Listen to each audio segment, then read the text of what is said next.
An incarcerated individual's use of institutional telephones constitutes consent, and your calls may be provided to law enforcement agencies. Thank you for using Securus. Good evening, folks. It's Friday night, and of course, it's time for the Grand Jury, the live stream that does Grand Jury game show style. Each Friday night, we take 5 volunteers from the social media platform X, and we seat them as a grand juror, mock grand jury, of course, to review police use of force videos to make a simple determination: was the force reasonable or not? Now, tonight's a little different than what we normally do. We've got a full panel of repeat offenders, if you will. These are folks that have been on the grand jury before. We've asked them back. And of course, I've taken a little extra time and made some of the videos a little more difficult than normal. But let's meet our guest tonight. First, we have Kay Daly from the Daily Fix show that you might know of. Welcome, Kay. Hey, how are you tonight, Joe? I'm really looking forward to it. I love coming into the grand jury. Oh, I'm supposed to introduce myself, right? Oh, the Daily Fix. It's a live stream that's on Monday, Wednesday, Friday, 6 p.m. Eastern Standard Time. I've got about 4 decades of experience in Washington, D.C. I'm not a lawyer, but I'm married to one, and I've worked with an awful lot of them. And let's see. Worked in D.C. for quite a while, all kinds of good stuff. And I'm not that interesting besides wife and mother. That's the fun part. Well, I'll tell you what, you're interesting enough to have one of the hottest live streams on X right now, the Daily Fix. So absolutely. And our viewers know you because we run a promo for you. We're big fans of the Daily Fix here. Well, thank you so much. We run your promo just right back. I think this is one of the best shows on X, the grand jury. Well, we appreciate you coming back and doing it with us again. Our next is a veteran for the grand jury, and it's advocate for education. I like to call her Alex. But tell us about your car, Alex. Tell you about my car. Well, am I up here yet? I don't see you. You're up there. We just love to hear your Boston accent. I'm just my phone's not working then. Well, hi, I'm glad to be here. Another repeat offender. So, short about me, single mom from Massachusetts, raising 3 juvenile delinquent, amazing little boys. Many of you already know them. They are delinquents. We can hear them upstairs now. But like my name is, Advocate for Education. I'm out here fighting the fight, trying to get the trash out of the schools. And I do a space occasionally called Uncomfortable Conversations, where we tackle everything going on in the schools and parental rights, get some resources, share what we know and what we can do to stop it. So I'm excited to be here again. Thank you, Joe.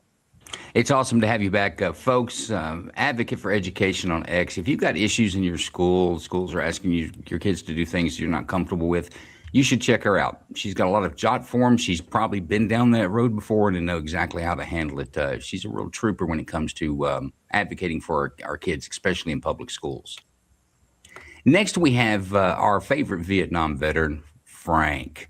Now, Frank is, he doesn't know it. He has been on the show before, but he doesn't remember it. So it's going to be like the first time for him. Welcome, Frank. What would you like to tell folks about yourself? Yeah, I knew you were going to do that. I have not been on this show before. Yes, I am Frank, a 78-year-old, pushing 79. I'm getting real close to that. Vietnam veteran, as Joe said. I was in the United States Air Force from 1966 to 1970. I was a part of the Strategic Air Command, 509th Bomb Wing. I've been married 40 years to my beautiful wife, Cecilia, with 2 daughters. And I've been retired for 25 years. So I've been, as Joe will tell some, Frank's been retired longer than you are old. So I'm sure there's people in the audience that I've been retired longer than you are old. But you will be there someday.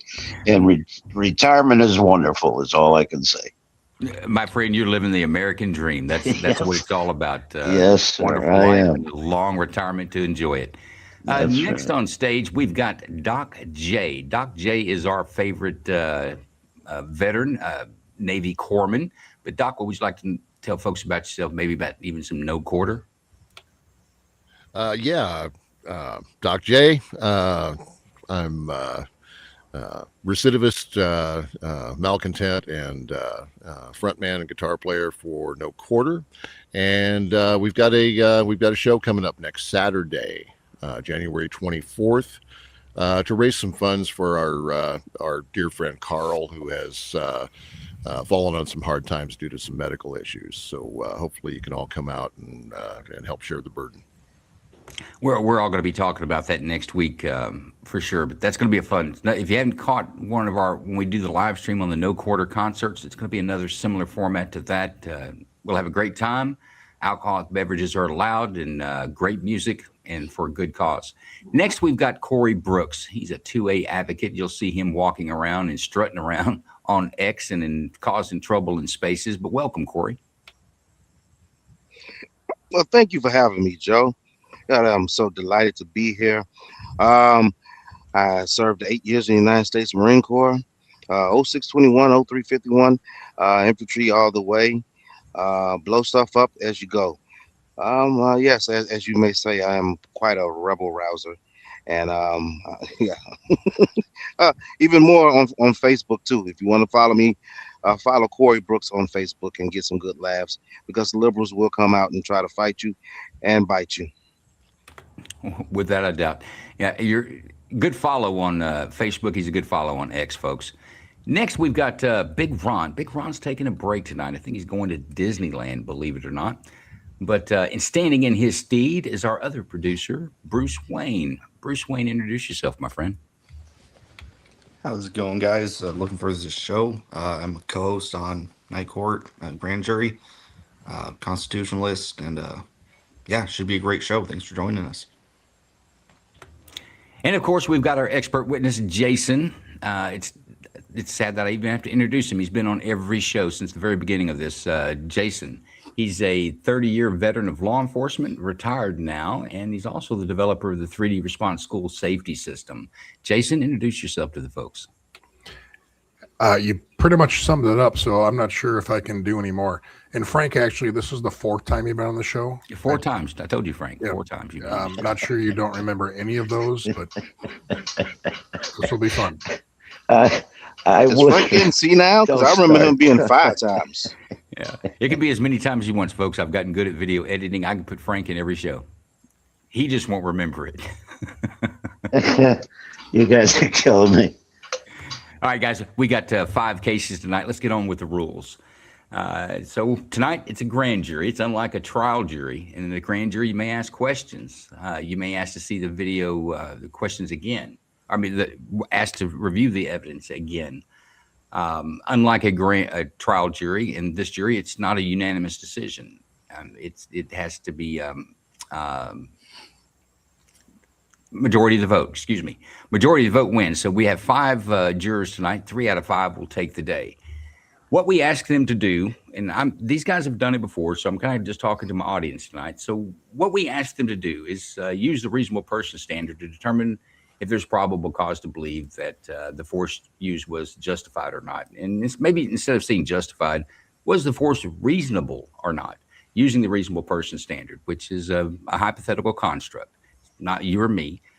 It is, in general, not the smartest guy in the room, not the dumbest guy in the room. If we're talking about police officers, it's not day one rookie. It's not Jason at 30 years. It's someone right in the middle. It's the average is what you would expect, is the reasonable person.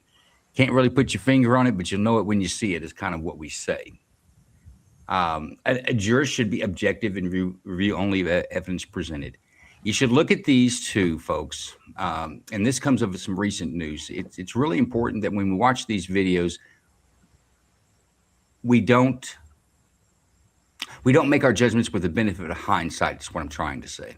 So, in theory, if you did exactly what the Supreme Court says on this, you would watch the video one time and make up your mind.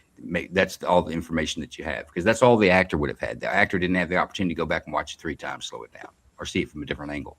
But without the benefit of hindsight. But objective, if we can get an objective deliberations tonight, we'll call that a success. Now let's talk about our standard here. Now, on a regular jury, like you see on television and movies, they'll portray that jury has to be convinced beyond a reasonable doubt. It's a pretty high standard. In other words, when you lay your head down at night, you won't lose any sleep because there was no reasonable doubt on your decision, whether it be guilty or not guilty. In this case, Bill or true Bill. So a grand jury is different, though. We're asking you to be at the level of probable cause. It's much lower. It simply means more likely than not, the force was reasonable or unreasonable. It is essentially what that is. More likely than not, kind of preponderance of the evidence, because we're not asking our jury tonight, and no grand jury ever makes a determination of guilt or innocence. Only thing the grand jury is saying is that, yes, Mr. Government, you have enough evidence to continue to prosecute this citizen, or to officially prosecute this citizen. And in situations of the use of deadly force in many states, the grand jury will make the determination as whether the force was reasonable or not. If it's unreasonable, they'll refer to charges, and there'll be a double indictment or a double decision. The jury would decide that the force was unreasonable, and then the prosecutor would follow that with a murder indictment, and that's how that would go. But in this case, we're not looking at crimes. We're not looking at in particular state laws. We're looking in general. Would a reasonable person believe that the force used by enforcement officers, well, not all cases tonight will be law enforcement officers, but the actor, if the force was reasonable or not, is what we're looking for. And again, it rules the game. 3 out of the votes wins the day. It's just a majority decision. You have 2 findings the jury may come to tonight in any jury. One is a true bill.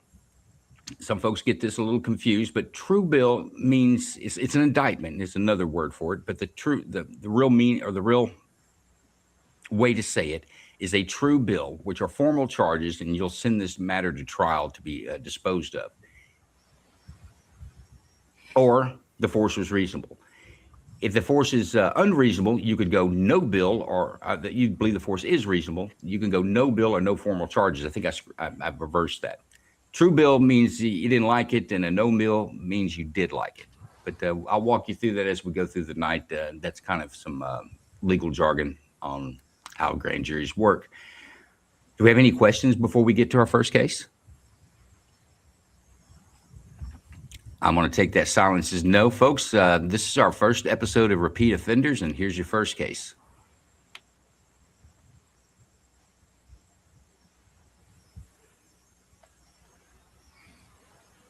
To the occupants. The vehicle backed up suddenly and struck a fence near Officer Guthridge, who fell backwards to the ground. The vehicle then accelerated forward. The 3 officers gave verbal commands and then fired at the driver, who was struck. The vehicle eventually came to a stop. The driver, identified as Devin Thomas, sustained a gunshot wound to his left hand, left thigh, and upper back. The passenger in the vehicle was identified as Andrew Brown. He was not struck. Officers provided medical aid to the driver until medics arrived and transported him to a hospital, where he was later released. Okay, there's not going to be any audio during this, but let me explain. This is a surveillance camera. I suspected this is a poll camera. Jason maybe can tell us about that a little bit later. But they're watching these individuals on the corner. You're going to see some sort of an exchange there, and then the individual is going to walk to a car. But this was the probable cause that initiated the law enforcement action that you're going to see subsequently. So you see there, man's got something, a baggie in his hand, does some moving around there. So you kind of watch that group. And I believe it's the same person we saw with a baggie in his hands now walking across the street. He's going to get in the car with another individual. It's essentially, you're watching a drug deal.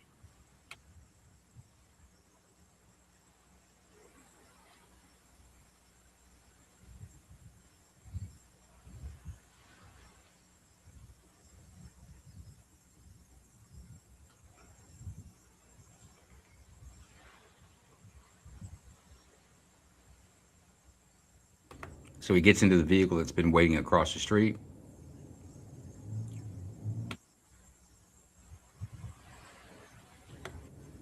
Actually, he may be exiting there. I think they edited some of that.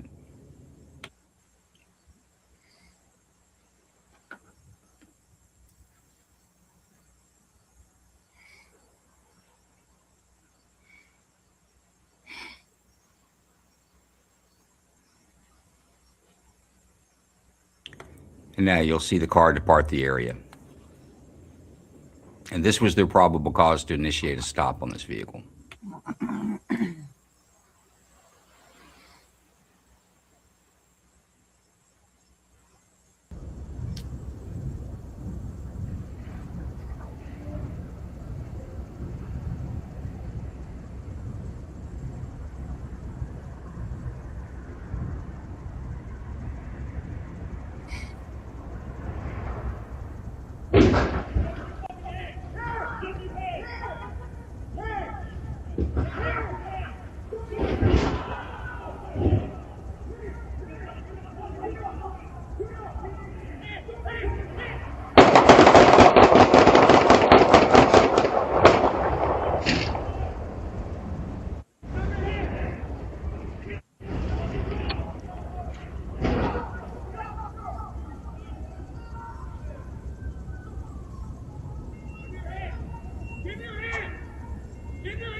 So it's not traveling on the highway to speed? No. 1047. 1047. There's gonna be a bailout. Across the street from Orlando.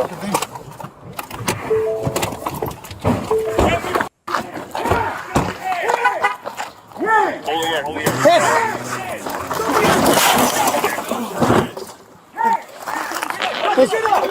Get up! Hands!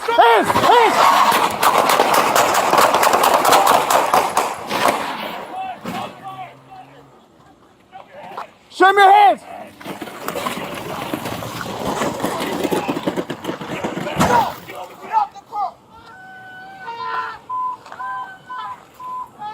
Give me your hands! Give me your hands! Give me your hands! Get on the ground! Get on the ground! Get on the ground! Get on the ground! I'm shot, yo! I'm shot! It made me drive! It made me drive! Turn over! It made me drive! Turn over! I'm shot! I'm shot, man! Oh, he's trying to jump the thing. Show me your hands! Hands! Show me your hands! Hands! Hands! Hands! Show me your hands! Gunny, watch out!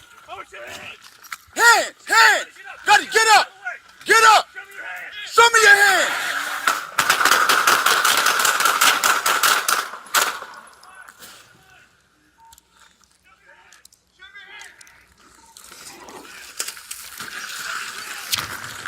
Stop! Stop the car!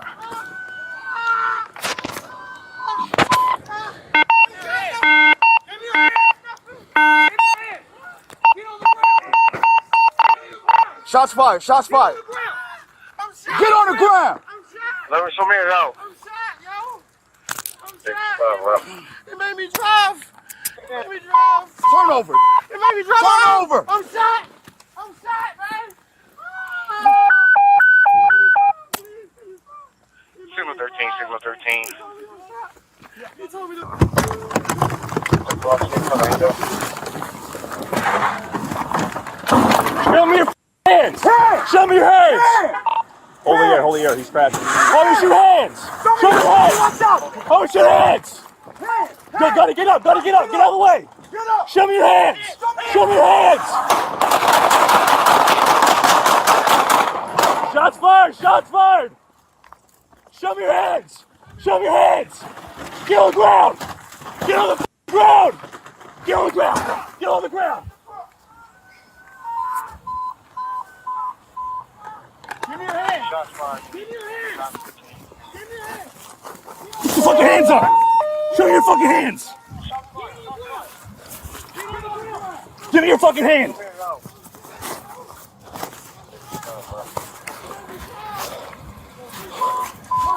Pistons are okay. Is he hit? He's not hit. Charlie 9, number out there. Where you shot at? Okay, what's your correct one?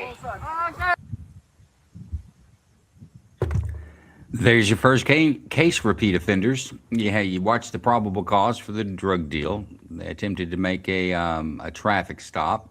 That traffic stop turned into evading. They got him pinned into or he went down a dead-end street, and you saw the encounter there. So, any portion of this video we'd like to see again? Nope. Really? Nope. We don't want to see it again? Veterans, you don't need it, right? You got this?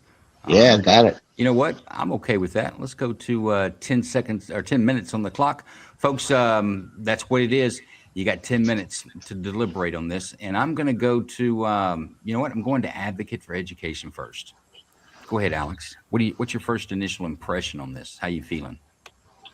My first initial impression is like that first angle when the car goes around to the other side, which like looked like a basketball or parking lot thing. You couldn't tell there. That from that angle, at first I didn't think it was any kind of like justified. But when we saw from the other angle from the police cameras and whatnot, I mean, let me ask you this: when you from the one angle that you didn't see justification, or maybe it was a little squirrely for you,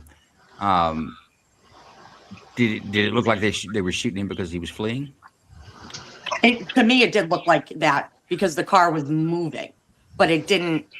Again, the angle for the way I could see it on my screen fuzzy, but I didn't think it was justified with like the number of shots and whatnot.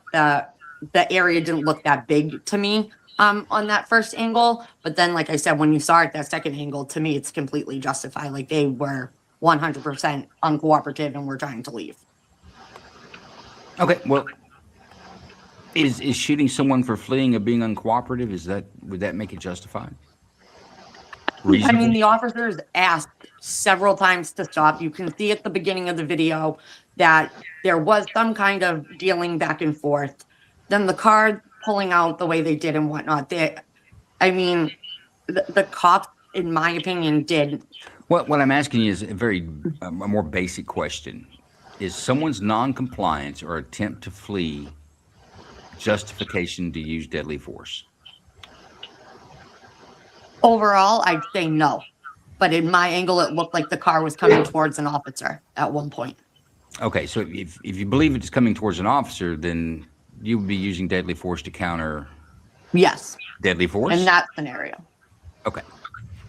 And I'll say but if someone's to, just like, an average pullover, you get pulled over or something, if you just decide to take off while the cop is, running your plates or whatever, then no, I would not call it justified. But I'm going to remind you, veterans, and for our viewers out there, the only justification to use deadly force is in protection of yourself or a third person, and sometimes the public at large. If someone is fleeing a crime and it's articulable, you've got to be able to articulate. You can't say it was a feeling you've got. You've got to be able to articulate it. And you believe that by this person escaping causes the general public at large some danger, you can use deadly force in those cases. But the only time you can use deadly force is to counter deadly force or what you perceive to be deadly force being used against you or a third person to protect yourself from death or serious bodily injury. So fleeing, if someone is shooting someone because they're non-complying or fleeing, no matter how aggravated the non-compliance is, I would say that would not be reasonable in the eyes of the law. But that's I got your first take. Let's get Kay Daly's first take on this. Kay, what do you think? That's my question is, I didn't hear, was he detained? I mean, actively being detained is my first question. And my second question is, I'm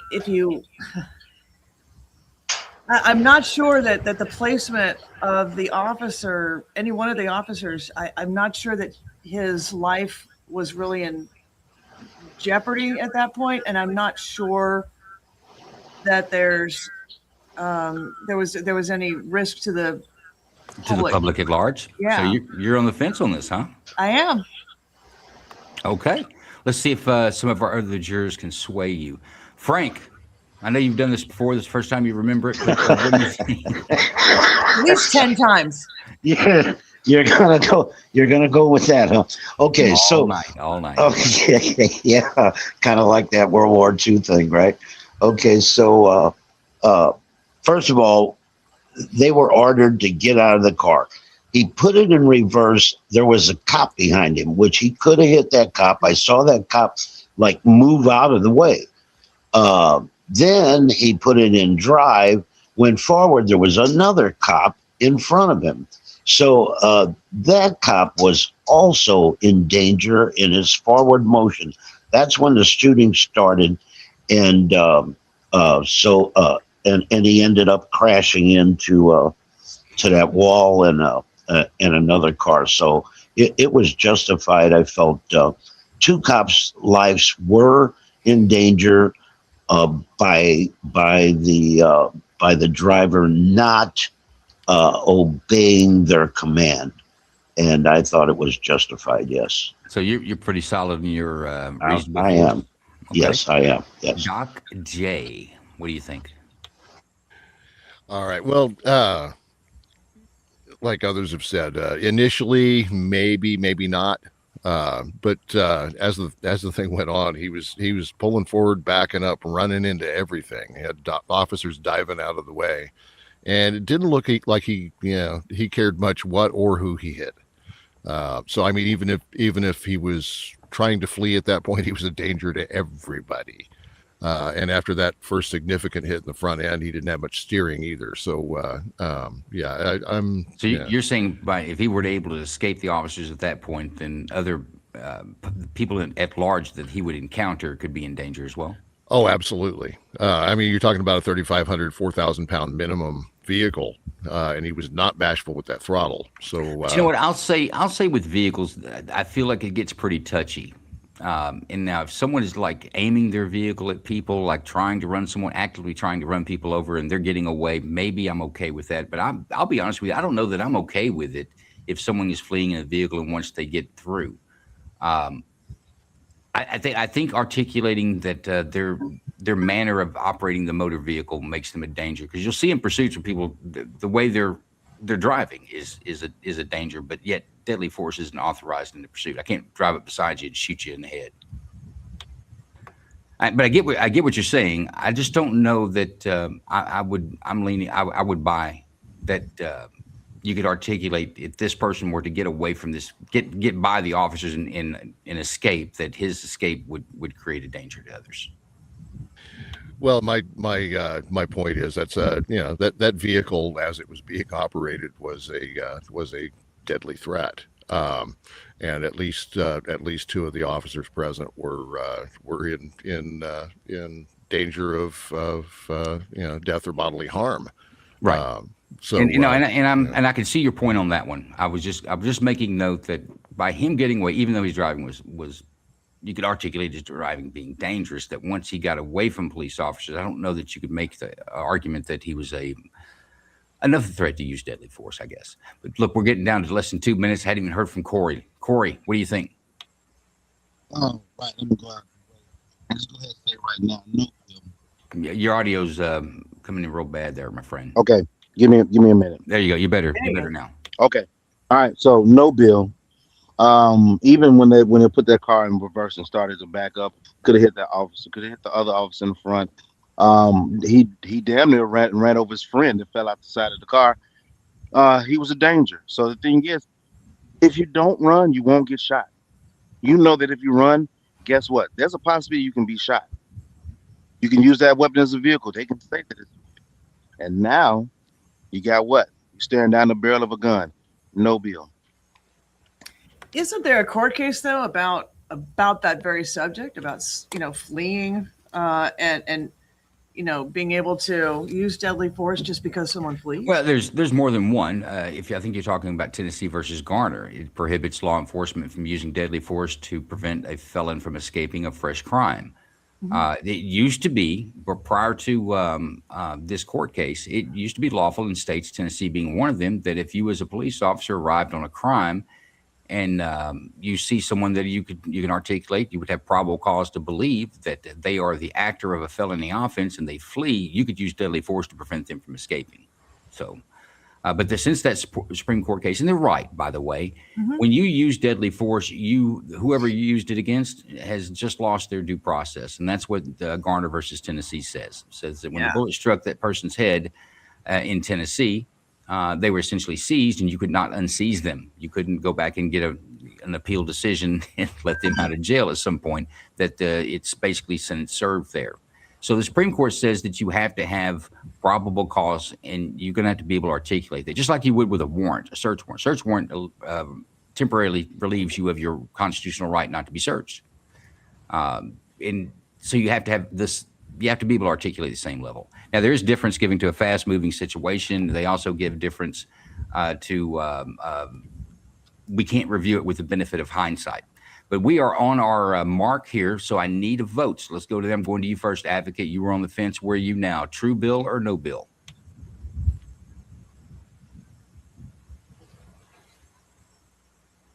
She's speechless. All right, let's go to Kay. True bill or no bill? All right, you guys have convinced me. No bill. Doc, true bill or no bill? No bill. Frank, true bill or no bill? No bill. Corey, true bill or no bill? No. No bill. No bill's going to take it for sure. Advocate, you back? You want to weigh in? I am. I couldn't hear you. It glitched on me. No bill. Very good. So we've got a no bill. There's our verdict. No bill, no formal charges. Jason, what do you think about this one? To go back to the poll camera, basically, you need probable cause to put a camera up in that area. So my take on this was they had a lot of information that this street corner was a high drug trafficking area. So the police put a poll camera up to actually observe it. I wouldn't also doubt if there wasn't undercovers in there that actually purchased something prior to that. So there was a lot of investigation that went into this before that camera's put up. As far as the action goes of the cops, they're fine. I thought they did a good job. This guy, anybody in a vehicle with that much intention to get out, it goes back to the priorities of life. And this guy has zero interest in obeying the law, and he's going to flee. So I got no problem with the cops did.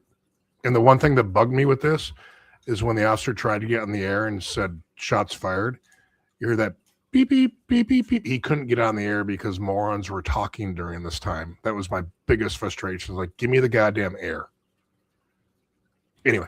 Yeah, that I noticed that too. I want to pull up the video, and I'm going to bring this up. You had, I think, 3 different officers there. Now, one officer who's on the driver's side, he has to run backwards to evade this person's operation of a vehicle to the point that he falls down. And you even hear the other officers with great concern calling him by his last name, get up, because the car is turning towards him. But watch this angle right here and say, would a reasonable person believe that officer on the other side of the car, that his life is in danger? That's really the only question. If the answer is yes, then the shoot is good. If the answer is no, then the shoot is no good. But I think this is the critical part. Watch.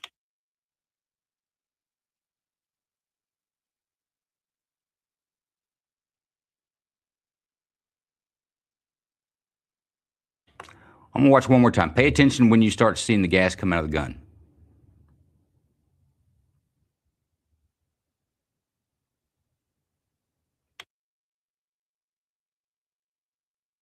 And ask yourself, what direction was that vehicle going to when the officer shot? The officer had no way of knowing where the car was going to end up. He knew which way it was going, and it was going towards his partner over there. It had already fallen down, and they were calling for him to get up. So I think it's a good shoot. I think a reasonable person would believe or could believe that his partner was in danger. You agree with that, Jason? 100%. I think there was more justification than just what you showed, but that one's kind of the icing on the cake. I think that's the clearest, and I agree with you. I can see, honestly, I can see it in every angle, but I think that one is just the most clear cut of them all. I tell you what, I noticed we've got Range Minded in the house. Let's talk about some Range Minded podcasts. This man was nominated for Podcast of the Year for Gundy. He come into the count, but somebody edged him out. Enough of you guys didn't vote. I know I was doing it 10 times a day like a good Democrat. I voted many times and often. Have you ever wondered to yourself, man, what time does the store close? Or where's the best cheeseburger near me? Well, I'm not going to answer those questions. That's what your damn phone is for. Use that. Instead, if you have stuff related, to the 2A world, I'm your man. My name's Steve. I run the Range Minded Podcast. On the podcast, we talk about all things Second Amendment, whether it be new guns or gear. Maybe we talk about some training. We'll dig into Washington and the shenanigans they get up to. Sometimes we talk about the Supreme Court and the crap that they're doing. It's always a good time, a little smorgasbord of the 2A, if you don't mind me using that narrative. Either way, you can find us whether on YouTube or Rumble, Range Minded Podcast. I'm also on all sorts of streaming services, wherever you listen to your podcast, Range Minded Podcast. You can jump on the website, rangemindedpodcast.com. Maybe stop by, buy a patch and some other things. There you can link to the social medias and all that other stuff. Hope to see you there. It's always a good time. Anyways, you guys have fun, stay safe, and always stay range-minded. See you guys soon.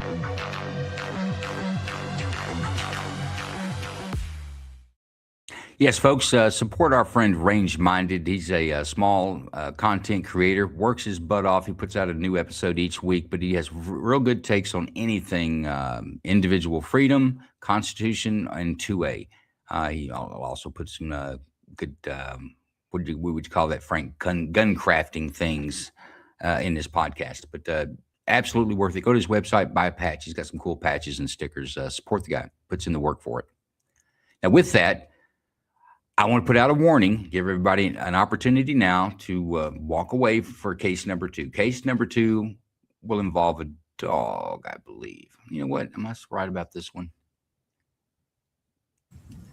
Now, you're not on the dog yet, but let me give a warning because I've had this issue before. There will be a dog when next video is going to have an issue with the dog. You always bring up the dog. Look. This one's a unique one. I couldn't pass it by. Dog or not, I couldn't walk past it. When you see it, you'll understand what I'm talking about. But here's your case number 2.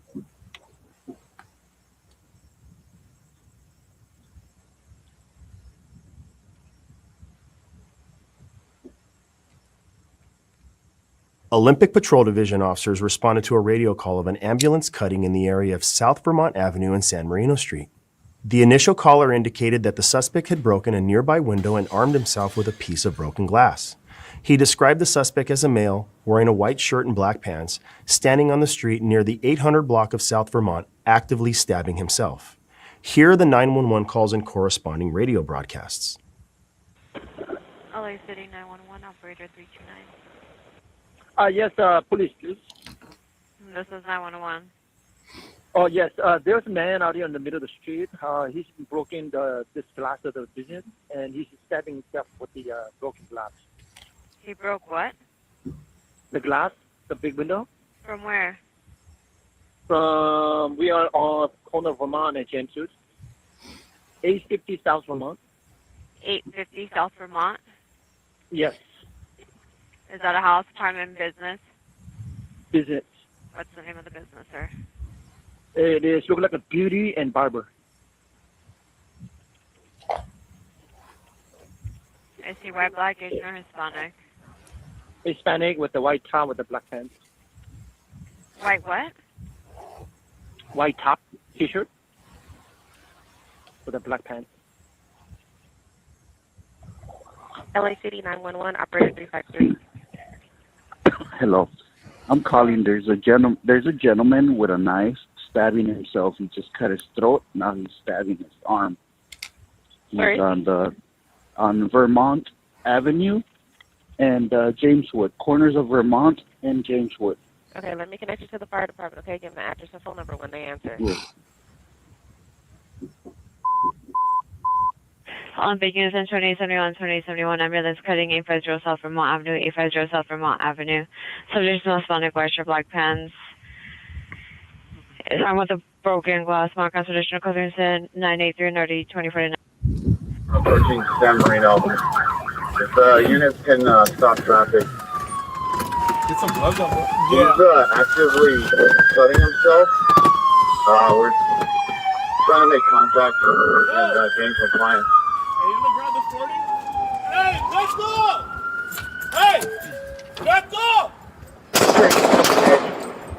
Vermont, southbound approaching San Marino, requesting a unit to stop traffic. Suspect is complying and actively harming himself.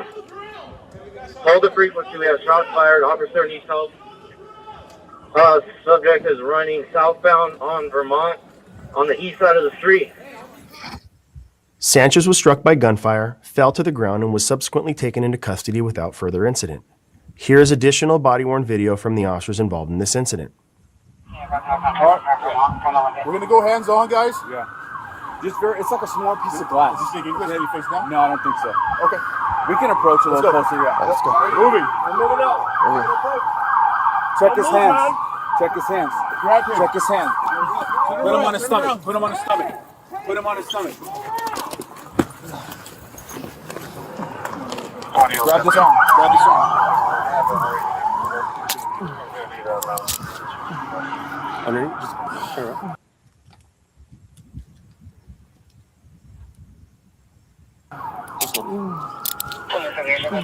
After taking Sanchez into custody, the officers rendered medical aid to him until paramedics arrived. Los Angeles Fire Department paramedics responded and transported Sanchez to a local hospital to be treated for the gunshot wounds he sustained as a result of the officer-involved shooting, as well as for the self-inflicted stab wounds he sustained to his neck, torso, and arms. While there, medical staff determined that Sanchez would need to be admitted to the hospital for extended treatment. He remains in critical condition. Okay, folks, so there's your second case. They get a call of a man who takes broken glass. He's assaulting himself, a suicidal person, evidently. And you see the officer's response. Any parts of this video we'd like to see again? Yeah, I'd like to see right before shots fired again.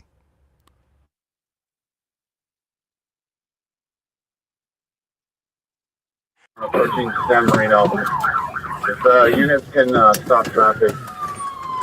Get some gloves on. He's actively cutting himself. We're trying to make contact and gain compliance. Hey, you gonna grab the 40?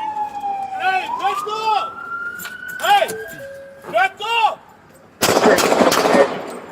Vermont, southbound approaching San Marino, requesting a unit to stop traffic. Suspect is complying and actively harming himself. Hold the frequency. We have shots fired. Officer needs help. Subject is running southbound on Vermont on the east side of the street. Sanchez was struck by gunfire. Is that a little clearer for you? Yeah, I saw what I needed to see. Anyone else? Okay, let's put up a clock. Okay, we're going to go to the gentleman first this time. Oh, now we're going to go to Corey. Corey, what's your initial impression on this? Oh, okay, Joe. No bill. We did have someone that's having a psychotic problem. There's no room for no social worker to come in when he's actually cutting himself and trying to cut someone else, and even more when he ran out in traffic. So no bill for me. Okay. Doc, I keep saying Doc J. I'm just going to call you Doc. That's how I know you. Doc, what do you think? I'm kind of on the fence with this one. Initially, he was running toward officers, but then he doubled back. I'm kind of leaning toward no bill, but I'm still a little on the fence. Do we want to see that portion again that you're talking about? No, I saw what I needed to see the second time. Okay. I'm wondering if the others did, because I'm seeing the same thing. Yeah, but I'm also seeing the the city bus there that he's running toward and all of that. So yeah, I don't like it, but we'll see. Okay, Frank, what do you think, sir? Well, I think it was justified. The man's crazy, no doubt about that. He starts fleeing. And okay, so there were two calls for 911. One said glass, the other one said a knife. So somebody had to hear a knife and somebody had to hear a glass, I'm thinking, when these calls come in. So okay, so he's running. We know he's dangerous. He's out of his mind. So I felt he wasn't a threat to the cops, but he was a threat to the public. Like Doc said, there was a bus there.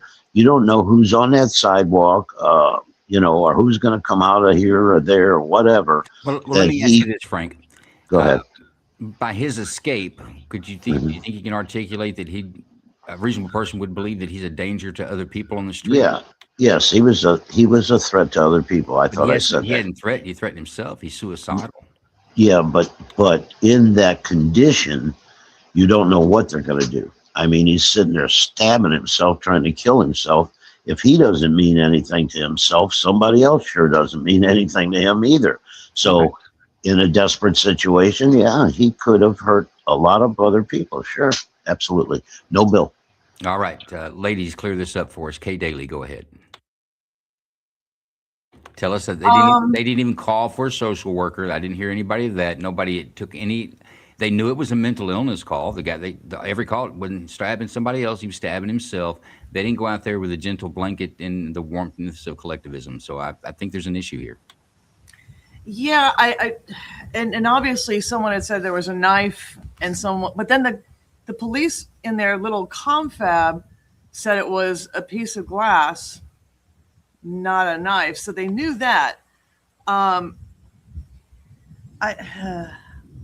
This one is a tough one in some ways, because I understand there's no social worker or any of that. I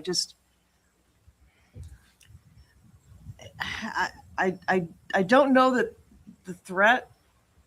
I mean, if they didn't know it was a mental health call, they wouldn't have known if it was drugs, if it was whatever. I'm not sure 100%. Let's hear what advocate's got to say. Maybe she'll push you over the edge. What do you think, Alex?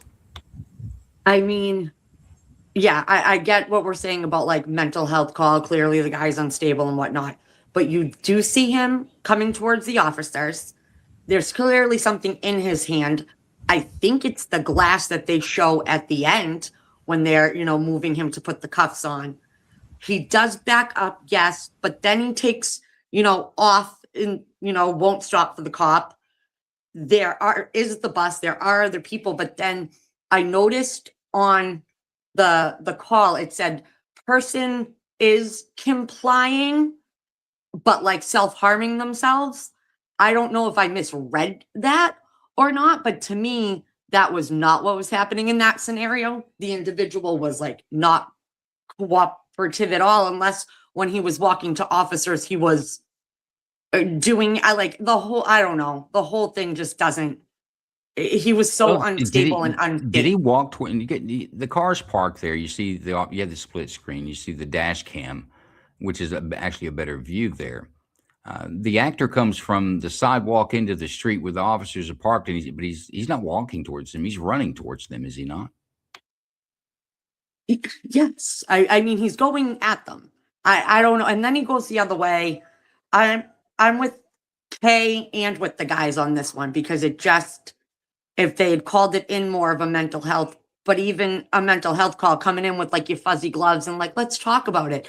This is not a man who clearly could talk with reason or anything. He broke windows and then started stabbing himself in the middle of the street. Well, let me ask you this. He is a danger to himself and others. Let me ask you this. So the social worker was there. How would they have started to talk to him with them warm, fuzzy gloves? Would they have to run behind him as he's running away? I mean, there was no point this guy was stationary to even have a conversation. It wouldn't have happened.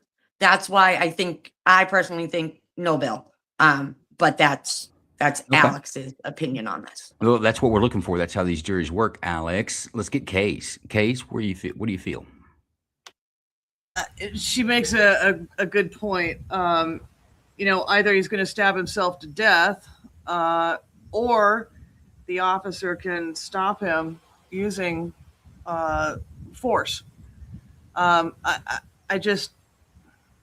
This one is a little bit of a tough one in that sense. I guess I'm gonna have to go with a no bill on this one, but I don't feel good about it. Well, I'll give you another second to think. Let's get our votes. I'll come to you last. Corey Brooks, true bill or no bill? No bill. Frank, true bill or no bill? No bill. Doc, true bill, no bill? No bill. Advocate, true bill or no bill. No bill. And now we go to you, Kate. Which way are you going to lie?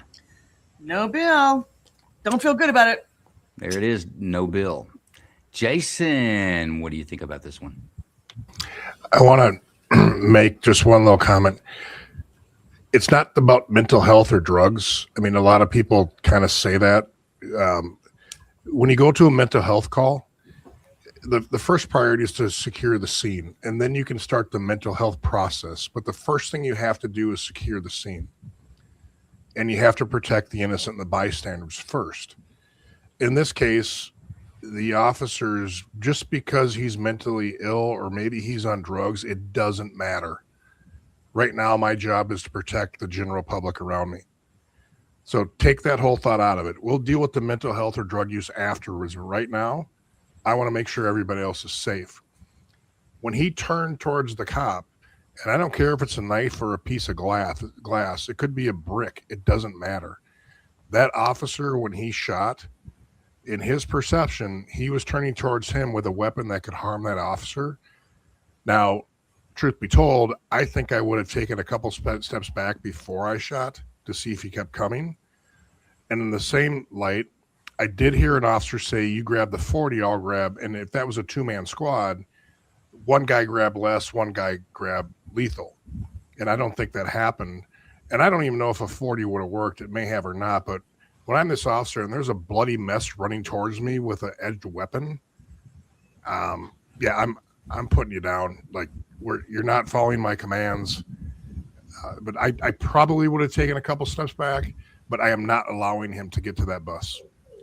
So, Can I ask a question? On to that point, do officers, when they go to a call like this, do they assume that it is an absolutely established fact that it is a mental illness? I mean, I know you said it doesn't matter. Right. Or You do it. So, how Let much me- information do you let me- take as gospel? Let me say this about dispatch calls. You don't take anything as a fact except for maybe the Okay. address. Okay.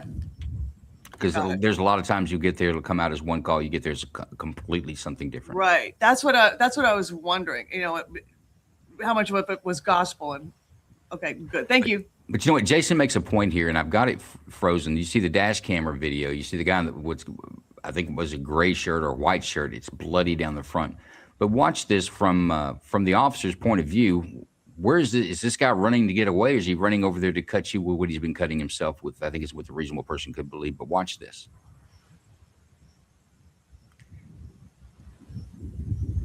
I mean, he shoots the guy's closing distance between him and the other officers. And I think that's what Jason was talking about. How are you supposed to know at that point? Is he running away? Is he running to you? How are you supposed to know? And when? How long are you going to have to put yourself or others in jeopardy to make that decision? I think is another good question for that. But I agree. I think a no bill. I think it's also a lawful but awful. This guy had some, whether it be drugs, whether it be mental illness, he had problems. Lots of problems. He's trying to kill himself and not even successful with that with glass. He's just injuring himself. It's a horrible thing. And I will say that when I first initially watched that video, I thought when the officer went around the bus that he shot him again. And I think I would have had a problem at that point. Although it may still be reasonable to think that, like, look, man, this guy running down the street is just a problem. I mean, he could injure anybody he comes in contact with. I think he could make that argument, but I don't know that I would have been able to be okay with it if he'd shot. But he did not. Like I said, when I initially watched the video, I thought they had two rounds of volleys. One as he was running at them, which I'm kind of okay with. Going around the bus, I wasn't okay with, but that's not exactly what happened. But that was a good case, I thought. Now, Jason, we've got something coming up Tuesday with 3D Response, do we not? We're gonna break down Uvalde. We got a good show coming. I'm looking forward to it. Let's check out this little 1-minute promo about it. But you guys need to get this out there. This is something everybody needs to hear. We're going to take Uvalde, the timeline established in court, the 911 calls, the video that's been provided that they're showing as evidence in the trial right now for child endangerment for the officer they say did not respond correctly. And we will be able to show with with certainty, and we'll show you. We'll let you decide at the end. With 3D response in Uvalde, regardless of law enforcement response, regardless of anything else that happened, everything could have happened exactly the way it did. Install 3D response, no loss of life inside that school. He's inside the school shooting at the kids. That was a call to 911 at 11:33 a.m. May 24th. And they're coming in and I'm yelling at them. Law enforcement response to the mass shooting. Oh my God, they're running. I don't know why. Oh my God, he has a gun. Moments later, he ran towards the campus.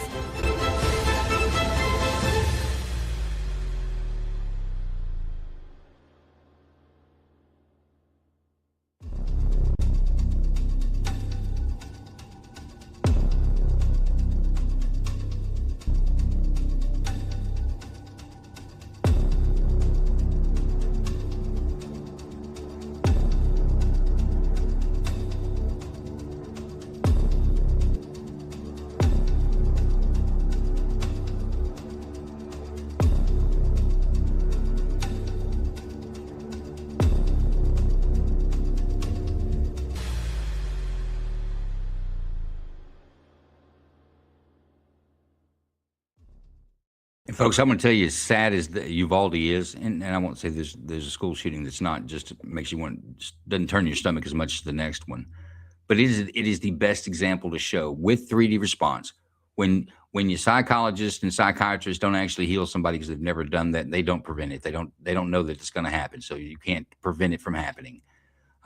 When your metal detectors don't tell somebody there's a gun there, or your AI doesn't pick it up, or if it does pick it up, you don't have anything else there. When all the other systems people talk about fail, there's 3D response. If 3D response had been in Uvalde, and we'll be able to show you this on Tuesday night, and I doubt that anybody will come out of that show thinking otherwise what I'm about to say. If 3D response was in that school, you could say with certainty, no matter how long the officers got there, they could all had a picnic in the hallway, talk to this guy, and had big cries for hours.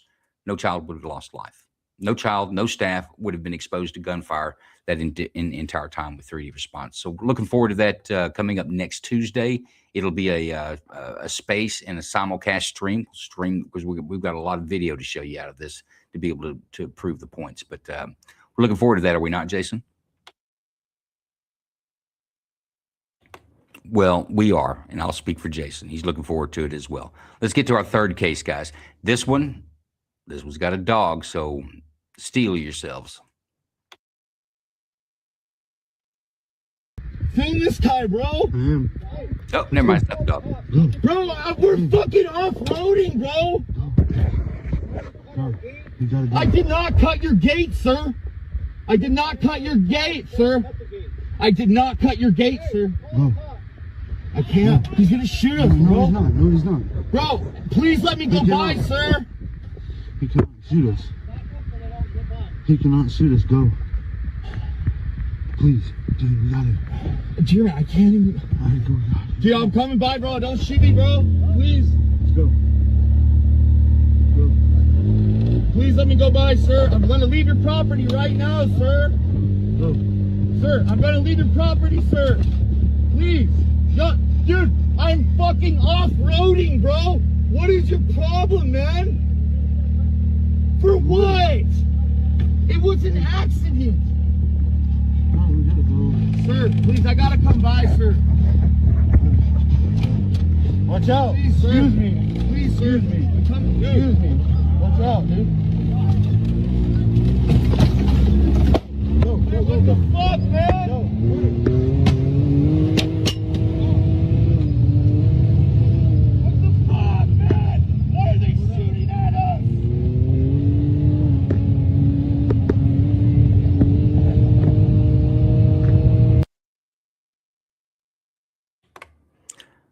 Okay, your third case tonight, it's different. I had to pick this out for you repeat offenders up here. This is going to be more difficult. This is not law enforcement video, and I can't find out the exact outcome or any more details than what you can pick up in the video, which sounds like he's on someone else's land. He says he didn't drive through. There's damage to a gate. The property owner's reporting or claiming there.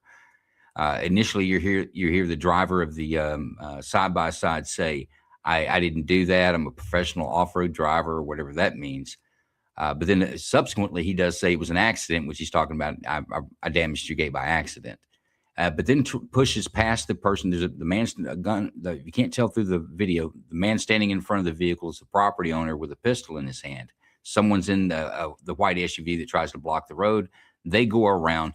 Clearly, shots are fired. Clearly, shots are hitting that vehicle. I think at least 2 you can hear impact the vehicle. You hear the reports from the weapon, but definitely had some impact there. So this was deadly force used against the 2 people in the side by side. So that we do we want to see portions of the video again or hear more of it? I'd like to. You know what? I'd like to see let's it. do the whole thing again. It's not a long video. I'd like to know what state it was in, if you know. Doesn't matter. Okay, that's a clue. we're just looking for reasonable. Okay.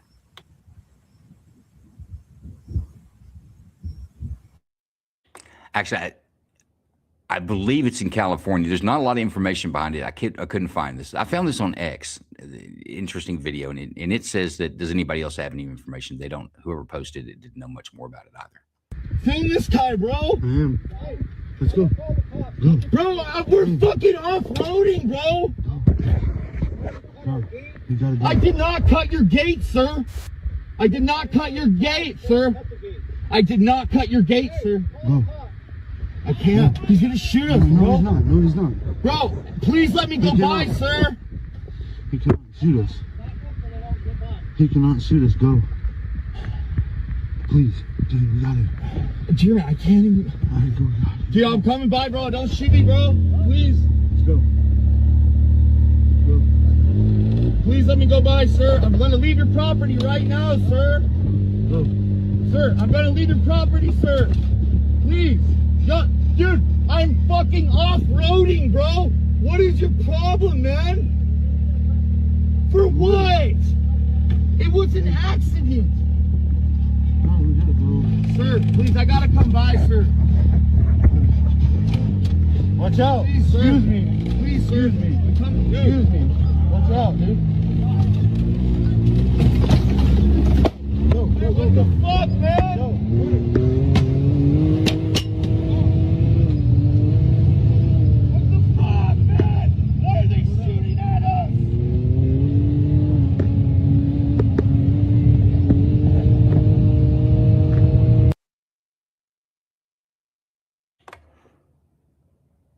Okay. Any more questions? Any part of the video that we want to see again? Are we ready to deliberate? I'm going to say deliberate. Let's put up a clock. All right, Doc, I'm going to come to you first on this one. What's your initial impression?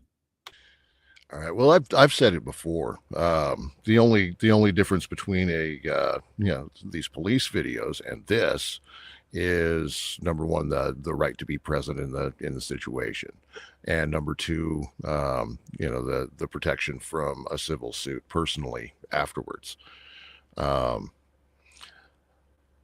don't like it. I think there was a lot of stupid shit on both sides, but fact of the matter is, the individuals in the side by side had breached a gate and were trespassing on private property.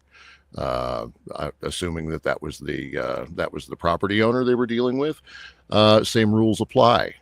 They should have shut it down, showed their hands, rather than trying to charge on through.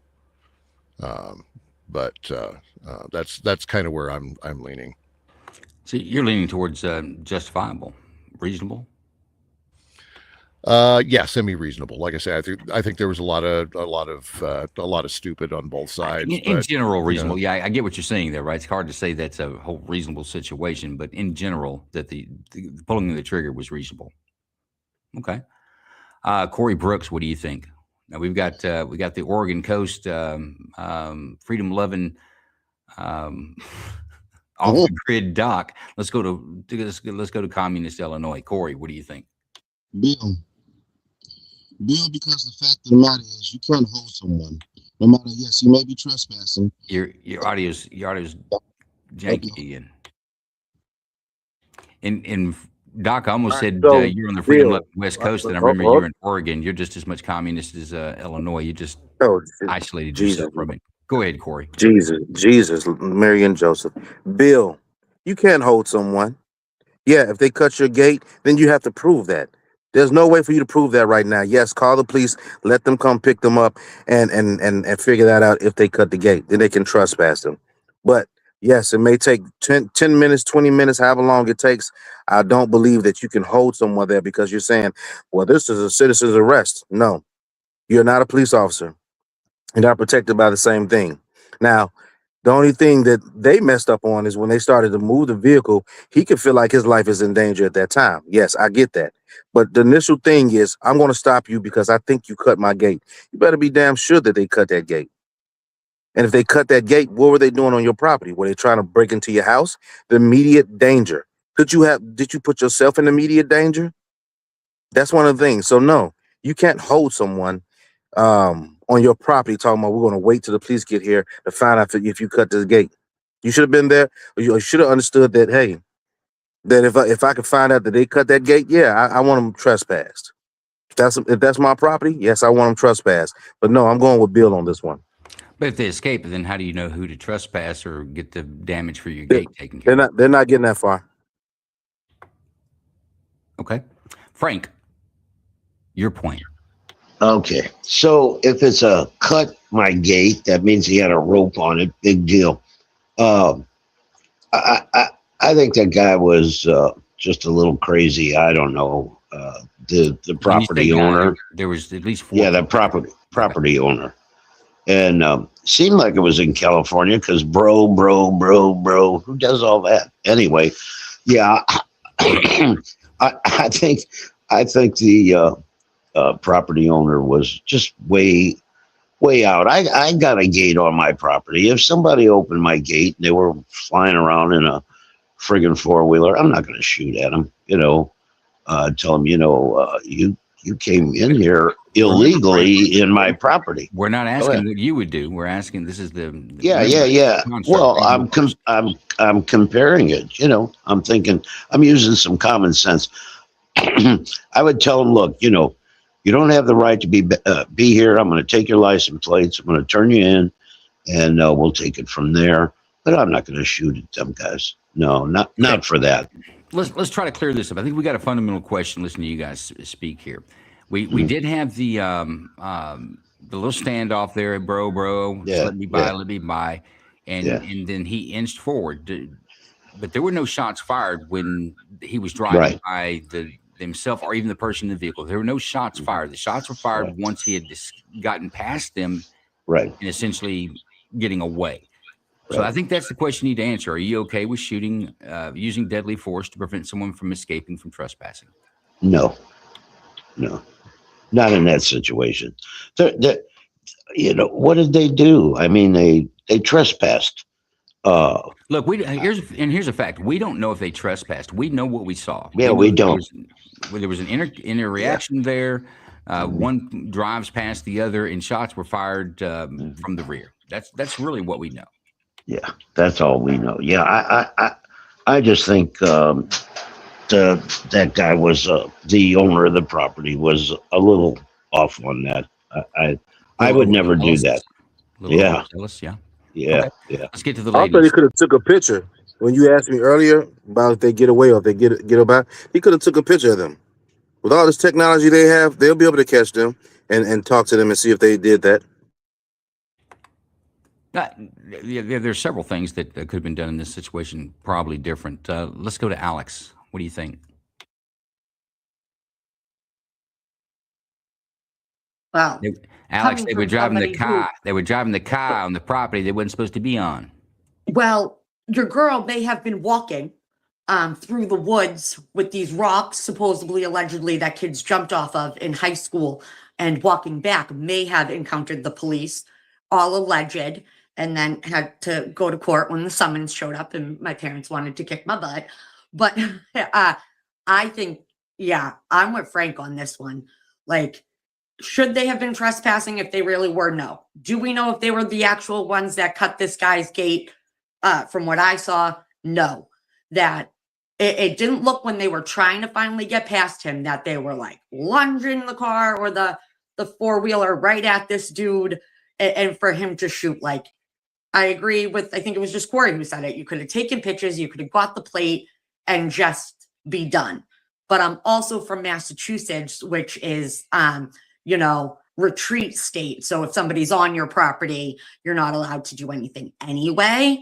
You're supposed to be kind to them, please.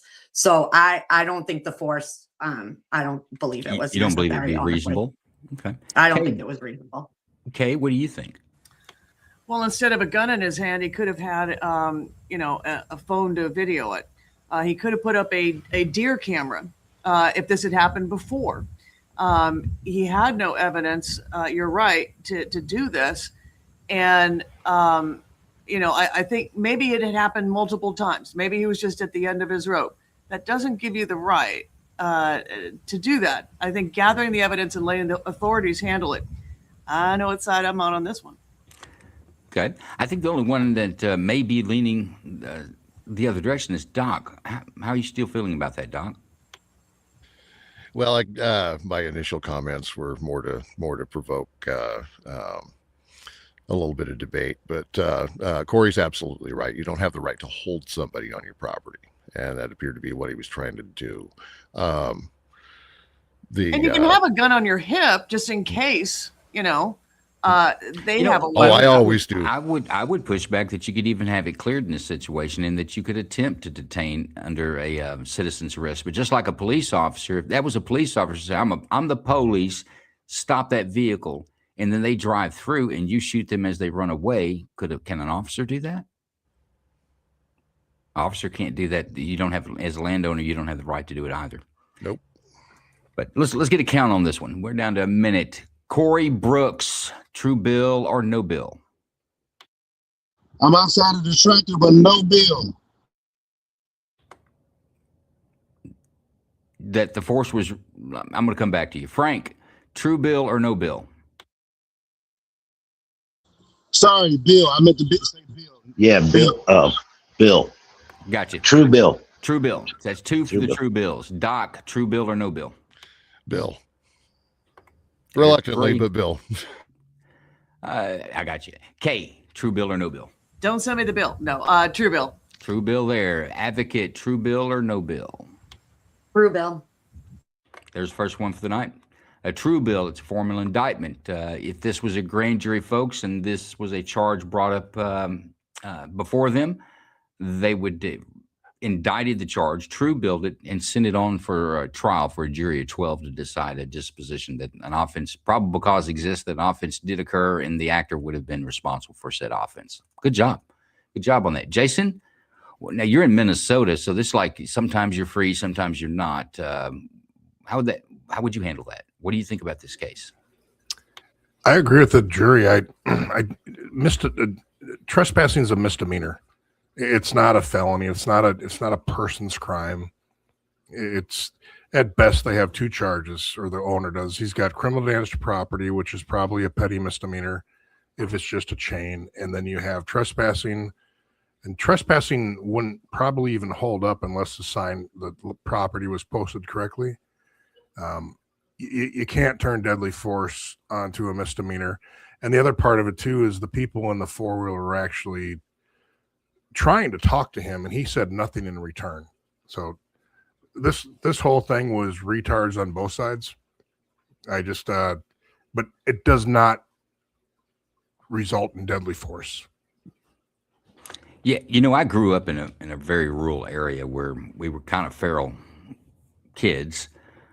We would get in the wood line and just keep walking. I've been on people's property that I've never known of, but there's been occasion. Maybe I was fishing somewhere at one point where I turn around and there's a cowboy on a horseback behind me with a pistol.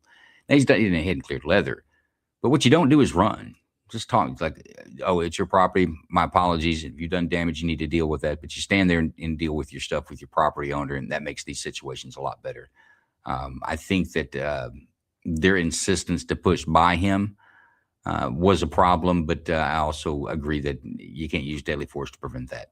I agree with everything he did up to the point of pulling the trigger of the property. And he shot at them on while they were leaving. So The thing that's is, my point. yeah, Tennessee versus Garner says you can't use deadly force to prevent someone from fleeing a crime. It's got to be a threat to someone's life, your life, a third person's life, or the public at large, and you have to be able to articulate it. If you can't do that, folks, for self-defense, it's a problem. Okay, let's get to our next case. This may be the one I've warned you about. Actually, folks, I forget. I've forgotten which order I put them in. I hadn't played them while we've been going these videos. But one of these is going to be a dog. And this one may be it.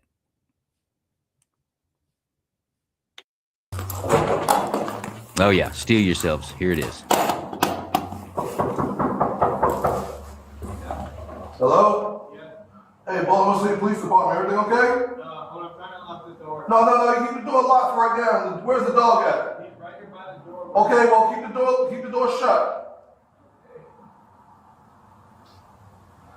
That's how you keep the door shut. Now, did the dog bite you? He's been trying to. Okay, so how about you put yourself in somewhere like away from the dog or something like that? Can you put the dog inside like another room? I can't. It's a studio. I can try. See if you put him in the bathroom. There's stuff in the way. There's too much stuff in the way, sir. Hold on. Don't worry, I got the door.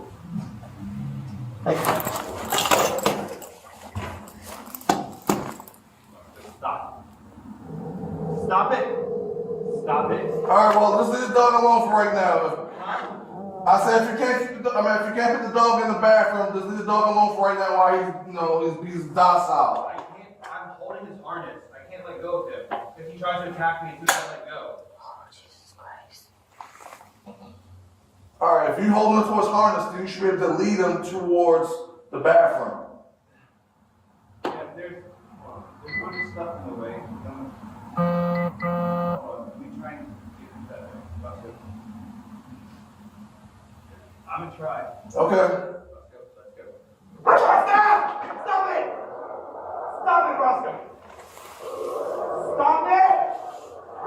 Stop! All right, well, just leave the dog alone for right now, then. Huh? Just leave Roscoe be. Let Roscoe be, okay?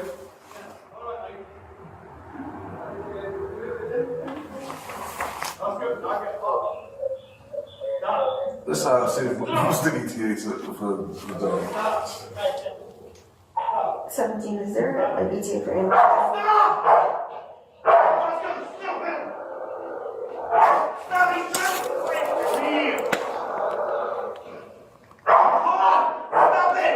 See if we got some dog. Does anybody have a dog pole?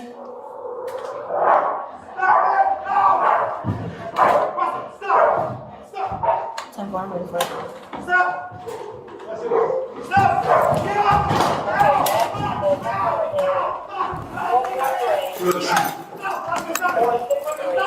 Come on out! You got a head! Dude, we got. Oh, no, I'm telling you, we got the dog leash.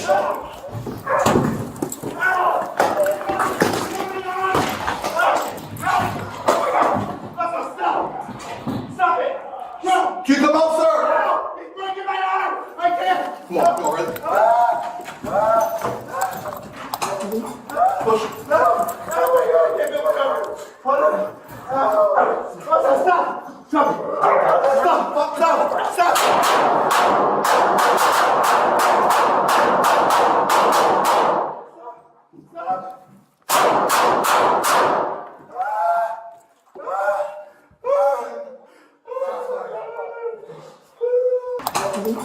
Push it. No! Oh my God, I can't get my arm! Hold on! Stop!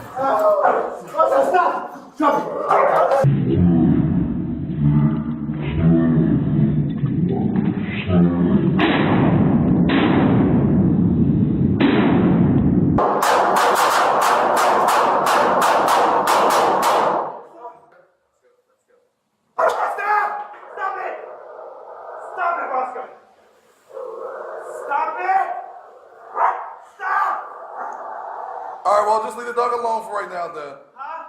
Just leave Roscoe be. Let Roscoe be, okay? Yeah, hold on.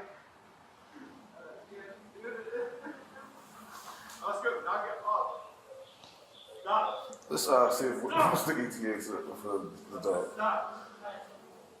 Stop! Stop! Stop! Stop it! Stop! He's trying to break me! Hold on! Stop it! See if we got his dog leash. Stop! Stop! Stop it! No! Roscoe, stop! Stop! Stop! Stop! Get up! Ow! Ow! Ow! Ow! We gotta shoot. No! Roscoe, stop it! Roscoe, stop! Come on out!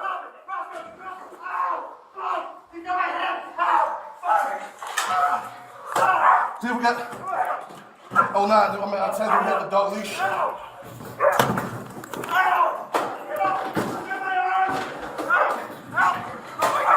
Roscoe, stop! Stop it! Stop! Can you come out, sir? No! He's breaking my arm! I can't! Come on, ready?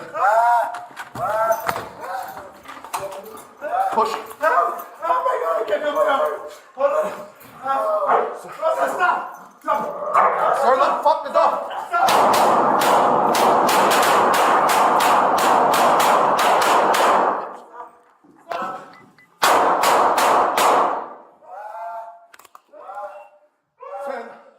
Shots fired.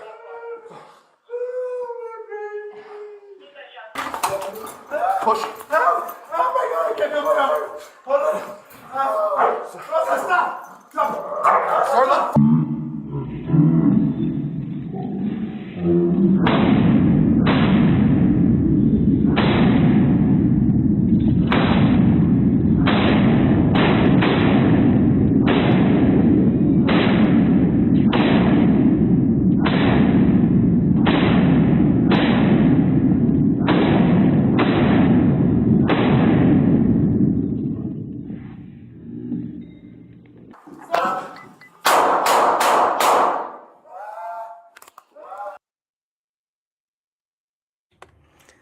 All right, folks, that's your case.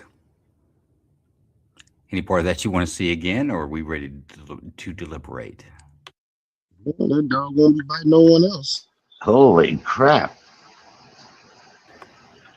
Yeah, we've got some comments on the side here. I think we got one about how many rounds, 16 rounds it took, I guess, the dog. Yeah. Poor Roscoe. Roscoe was upset. Yeah. Let's deliberate. Okay. I'm coming to the ladies first on this one. Kay, what do you think? I didn't see at the beginning. What was the initial call about? For? The dog. It was about the dog. Okay. Okay. Yeah. And I'm not quite sure as to why they focused in the video, at least, on the first entry when he comes into the hallway. Is it to show that he's on the arm, or is it to show he's pulling him out? I mean, regardless, they go there. They go there. The guy's got the door locked. He's having to hold this dog. He says if he lets him go, he's biting him. And then the dog does get loose. You hear him behind the door. Right. Oh, let go, Roscoe. Right. He says, you got to help me. He's breaking my arm, but the door's locked. So he comes to the door. That's why they one officer goes to the door. The second officer goes to the door. He knocks on it. You see that. Right. Then I think on the inside, what happens? The owner comes there with a dog attached to his arm, unlocks the door, comes into the hallway. Well, I mean, clearly also the dog was coming at the officer and then turned around and went towards the other one. I think it's justified in this. Well, I mean, do you think? I hate to say that too. Do you think a reasonable person would have had fear for their life or serious bodily injury with that dog? Yeah. Fair enough. Yeah, I do. Alex, what do you think? I think that was hard to watch. Yeah. But that the dog was clearly not going to stop. I agree with everything Kay just said. The guy came out of the apartment and the dog was biting him, was on his arm. And he wasn't going to stop. I think dogs like that are just aggressive in general and make me uncomfortable. But he did go towards the officer. I did see the comments that were coming in on how many shots were taken. I don't know if we necessarily needed that many, but I'm not exactly sure how many hit the dog. But, Hey, but how that many was times great. did they shoot that dog when he stopped moving? Well, some of the comments said they heard like 18, something like that. I wasn't. I don't know. keeping- It could have been 22. I don't know. But I'm asking you, Oh. how many shots did they take once that dog stopped moving? I don't know. I told you I wasn't counting. I was like, my eyes were closed. Okay. This was a hard one to watch.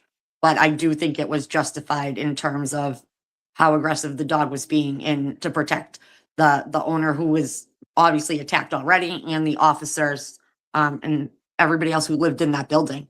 You could never take that dog out of that apartment door again. It's unsafe. I think they would have just been happy to get that dog off his arm at that point. I don't think they were looking at the future. Okay. You didn't like it, but it's understandable using deadly force in that situation. Is that what you're saying? Unfortunately for me, yes. And Yeah. I'm gonna address the comments on how many shots. I'd say it took as many shots as they took because they stopped shooting when he stopped moving. Go ahead, Frank.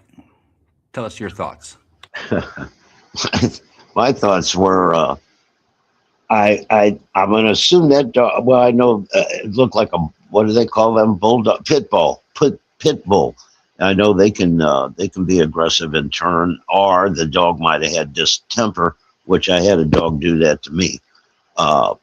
Anyway, yeah, it was 100%. I mean, definitely shoot that damn dog and put him down. There's no issue here other than to kill that dog, period. Okay. Corey, what do you think?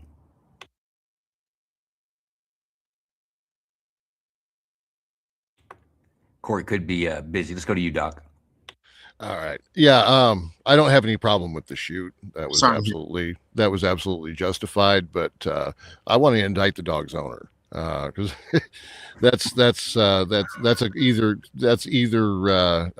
neglect or abuse or both. It was a rescue dog. He was rescuing the dog. Mm-hmm. Yeah. But dog rescue is not usually in a studio apartment. But yeah, no, the as far as the officers go and the force use, that was a no bill. Hard to watch, but it was a no bill. Corey, are you back with us, sir? Yes, I am, and I want to say, bad dog, bad dog, bad dog. And another thing is, people are saying that it took that many shots to do that. There's a dog that's static, that's moving, and dogs have smaller organs than us. Yes, it's going to be harder to aim at a dog. As they said, everybody wants to count the shots, whether it's 18, 16 shots. You shoot to the threat is no longer a threat. And guess what? No bill. So that dog was attacking that owner. You can see him when he came out. Just be glad that they put that dog down, and that owner can continue, and hopefully he gets a more friendlier dog, not just the pit. And I don't blame the pit. I don't blame the owner. I don't blame the breed. Let's put it that way, because I have 2 pits. I blame the fact that that dog was just a bad dog that just didn't want to comply, whatever the case may have been. Whatever that dog didn't like, it just didn't like it. So yeah, the dog is right where it needs to be. All right. You know what? Let's take a vote on it. I'm going to go to you first, Advocate. True bill or no bill? No Use bill. of force was good or not good? Good. Yep. Gotcha. No bill. Kay, true bill or no bill? No bill. Frank, true bill or no bill? No bill. Corey, true bill or no bill? No bill. Doc, finish it up. True bill or no bill? No bill. No bill, no formal charges. Jason, do you agree with the jury? I do. I actually probably would have booted the door when he was crying, "Help me, help me, help me." I think there's a human being in there that they feel like they're in danger right now. I would have booted the damn door. I just, that was my frustration. I was just thinking, boot the goddamn door. You got somebody there asking for help. You know, that dog was just pretty angry. The backstory on it is that this guy was a big deal in the No Kings protest, and that night he was in there painting Free Maduro signs, and the dog looked at him and looked at his pink hair. It's like, dude, the hell's wrong with you? You've lost your ever-loving mind, and just went berserk on him, started attacking him. Well, then I might be on the dog side then, you know. Yeah, I changed my point of view now. Well, the reports are the dog was all down behind the No Kings. He got behind that because he's an American dog. And then they started talking about save the dictator. The dog's like, you've been tricking, lying to me this whole time, and started eating his arm. Interestingly enough, Pink Hair catches a bullet in the leg when he was up on the table there during the firing squad. And I think it was one of the last two shots that were fired by the female officer, but she had a different angle than the sergeant did. He was in a better position to make the shots that he did. Hey, Joe, tactically, if they would have booted the door, you don't have the crossfire like they had. They brought him out in the hallway. Honestly, what I would be worried about booting the door is that now I'm shooting at my feet. The dog's at my feet, and I'm shooting him. It's a bad situation. Dogs aren't like people. And the 21-foot rule is more like 75 feet. Dogs are quick. But interesting case. And once again, deadly force was used. Even though it was a dog, it doesn't matter. It's still deadly force being used. But I agree with the jury. I think that you kind of had to. Roscoe had to go. Roscoe was a problem. Roscoe was mad. But when I first initially watched that video, and Pink Hair comes out with a dog attached to his arm, I'm like, oh yeah, that's going on the grand jury tonight for sure. But I did not see his hair. He had pink hair, really? Oh my goodness! Hang on. I didn't either, Corey. Which one was that? I think Joe's a little racist right now. Yeah, I didn't see. And I'm like, I didn't see that. I didn't see that either. All right, well, y'all just stand by. Someday you'll be astute at being able to see things like I do as well. No, let's go back to her point of view. She's closer.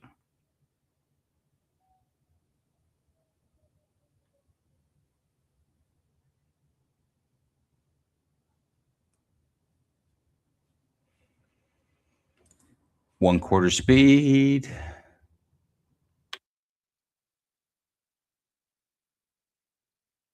I'll be damned. Pink Hair, folks. I'll be damned. Play it again. Hold on. Go back just a little bit. Hold on, I gotta get stationed. I gotta see this. Is that Dennis Rodman? It's his nephew. Let me know when you're good, Corey. I've got it paused on it. Right now.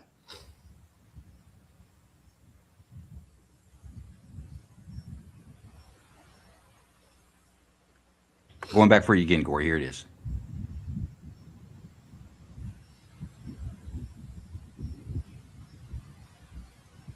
See the pink hair?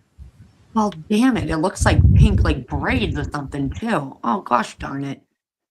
That's disappointing. Maybe it's a shower cap. That's what I was thinking. Either way. He probably got a bonnet on. Roscoe's not cool. Pink. Roscoe's not cool with it. Well, yeah, he would have pink on because he's the bottom, so. Wow. Yeah, I'm definitely doubling down on indicting the dog's owner. Probably saw it in a car and stole it. It wasn't his dog. Yeah. You know what? I might have to go with Doc on this one. I was gonna say no, not the dog owner, but since he was at the No Kings rally and the dog felt like he had to defend himself from all that, yeah, I might have to go with Doc on that one. You know what? Indict him. Well, we're not sure what really set him up at the No Kings rally. The dog was just saying in dog to the guys, like, it was all No Kings. What's this dictator? And biting his arms. Like, what? It was no kings and dictators. He was just confused, baby. Which is it? We have kings, we don't have kings, and he bit his arm. Okay, let's get to some businesses now. Kay, every week I talk about the Daily Fix. I play this video and I talk about how great the Daily Fix is. This week, you're going to do it. There's your warning order, 36 seconds.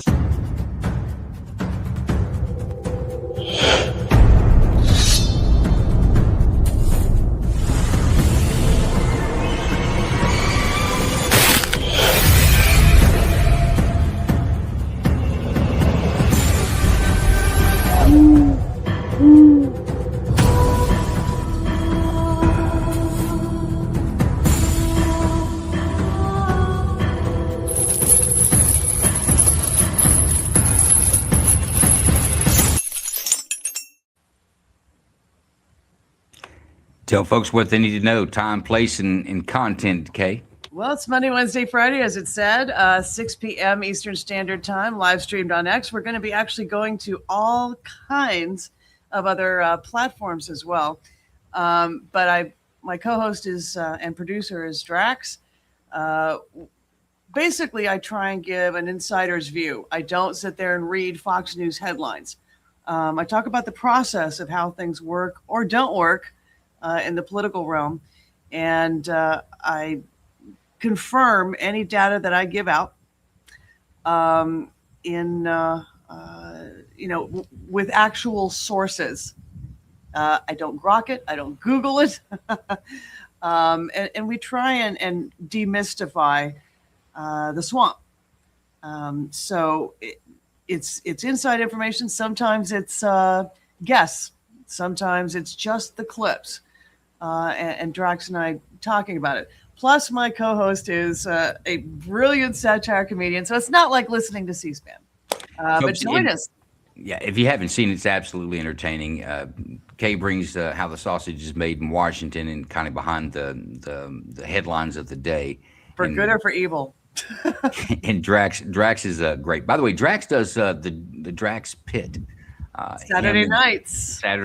It's where you need to be. It's a live stream on Saturday nights. I believe 10 o'clock. 10 p.m. Saturday nights Eastern Standard Time. And he really blew the doors off of it last Saturday. Had 255,000 people watching. He had a guest, Glenn Morshower, who's an actor, 280 different credits to his name. He's been in 24, Black Hawk Down, The Resident, a whole bunch of stuff.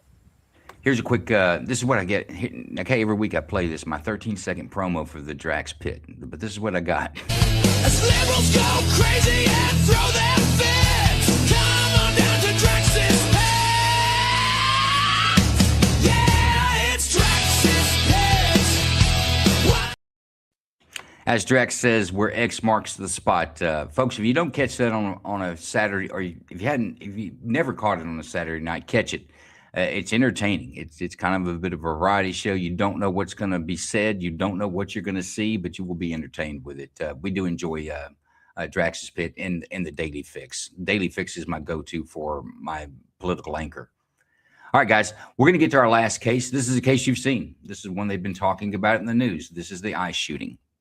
We're going to take a look at it, and we're going to make a decision here tonight whether she was just trying to get away, whatever her intentions were, or whether a reasonable person in the position of the officer that shot would believe that his life or others' lives could be in danger or to serious bodily injury or death.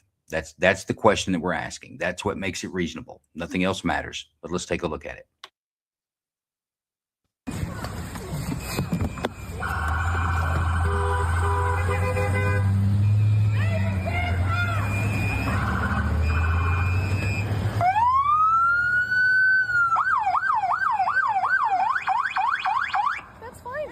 I'm not mad at you. Show your face. I'm not mad at you. That's okay. We don't change our plates every morning, just so you know.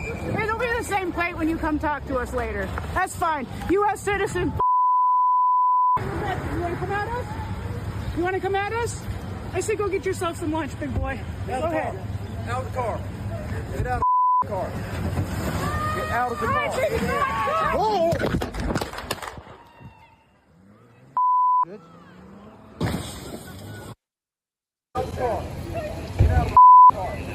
No! No!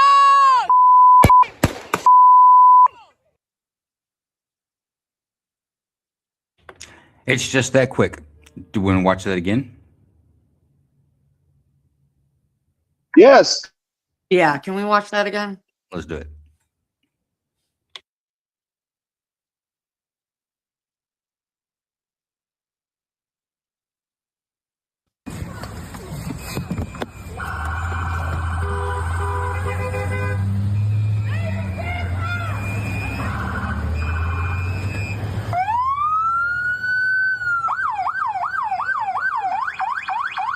That's fine, dude.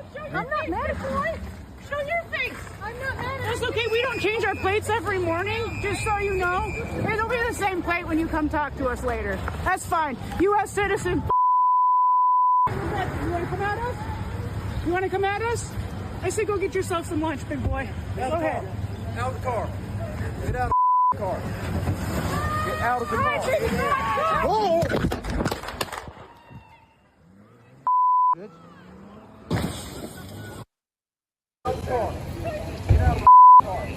No!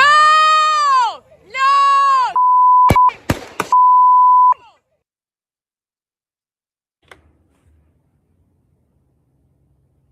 Any questions? Let's deliberate. Okay, I'm going to go to, you know what? I'm going to go to Doc first on this one. Doc, what do you think? I think this one looks pretty clear cut.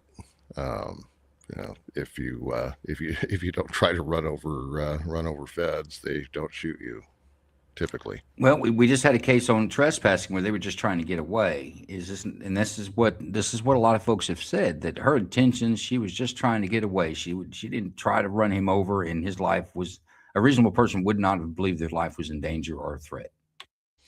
That was a pretty significant impact for just trying to get away. But here's the other argument. Why did he go and stand in front of the vehicle in the first place?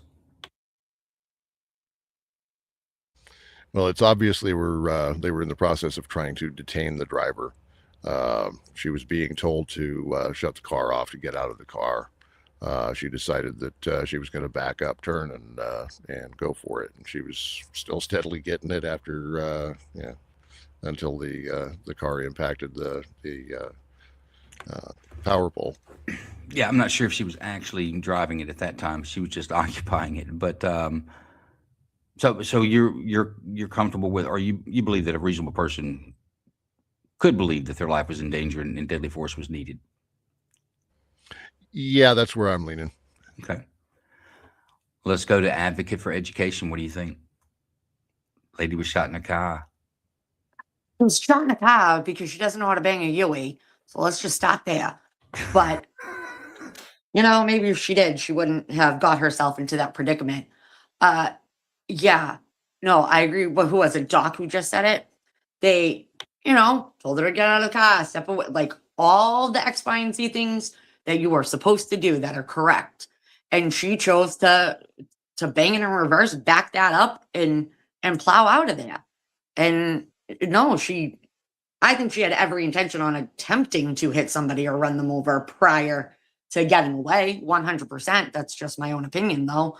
But I think I think that the force was necessary, but that's just me. Okay. Frank, what do you think?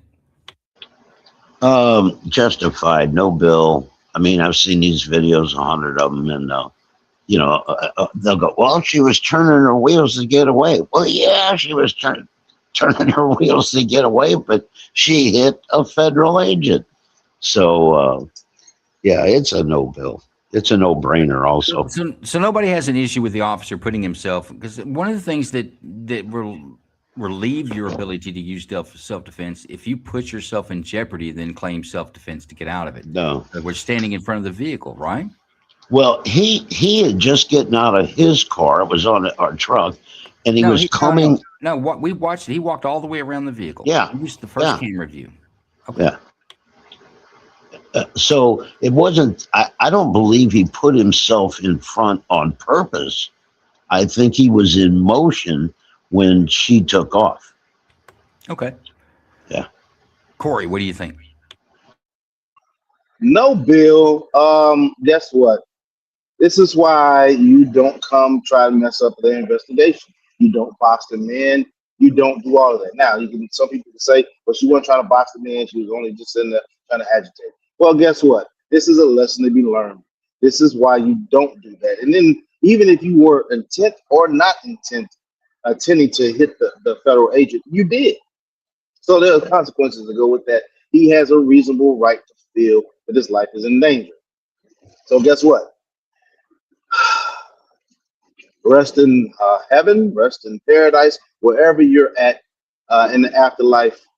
Thank you for playing, but you lost. And I feel sorry for the dog. Because that was in the car. And then also, have you noticed that her girlfriend doesn't have a ride now? So, hey. Uh, that may be true. Kay, what do you think? Well, it's going to surprise you, I know, but I have an opinion on this. I think that the judgment that is out there that somehow ICE agents have no more influence than mall cops is ludicrous. They were very clearly detaining her at that point, saying, "Get out of the car, get out of the car." And in fact, his partner was literally reaching inside the car, probably to stop it. If you look at it in slow motion, also, when he goes around, when Jonathan Ross goes around to the back of the car, it's in reverse. The lights are on in reverse. One.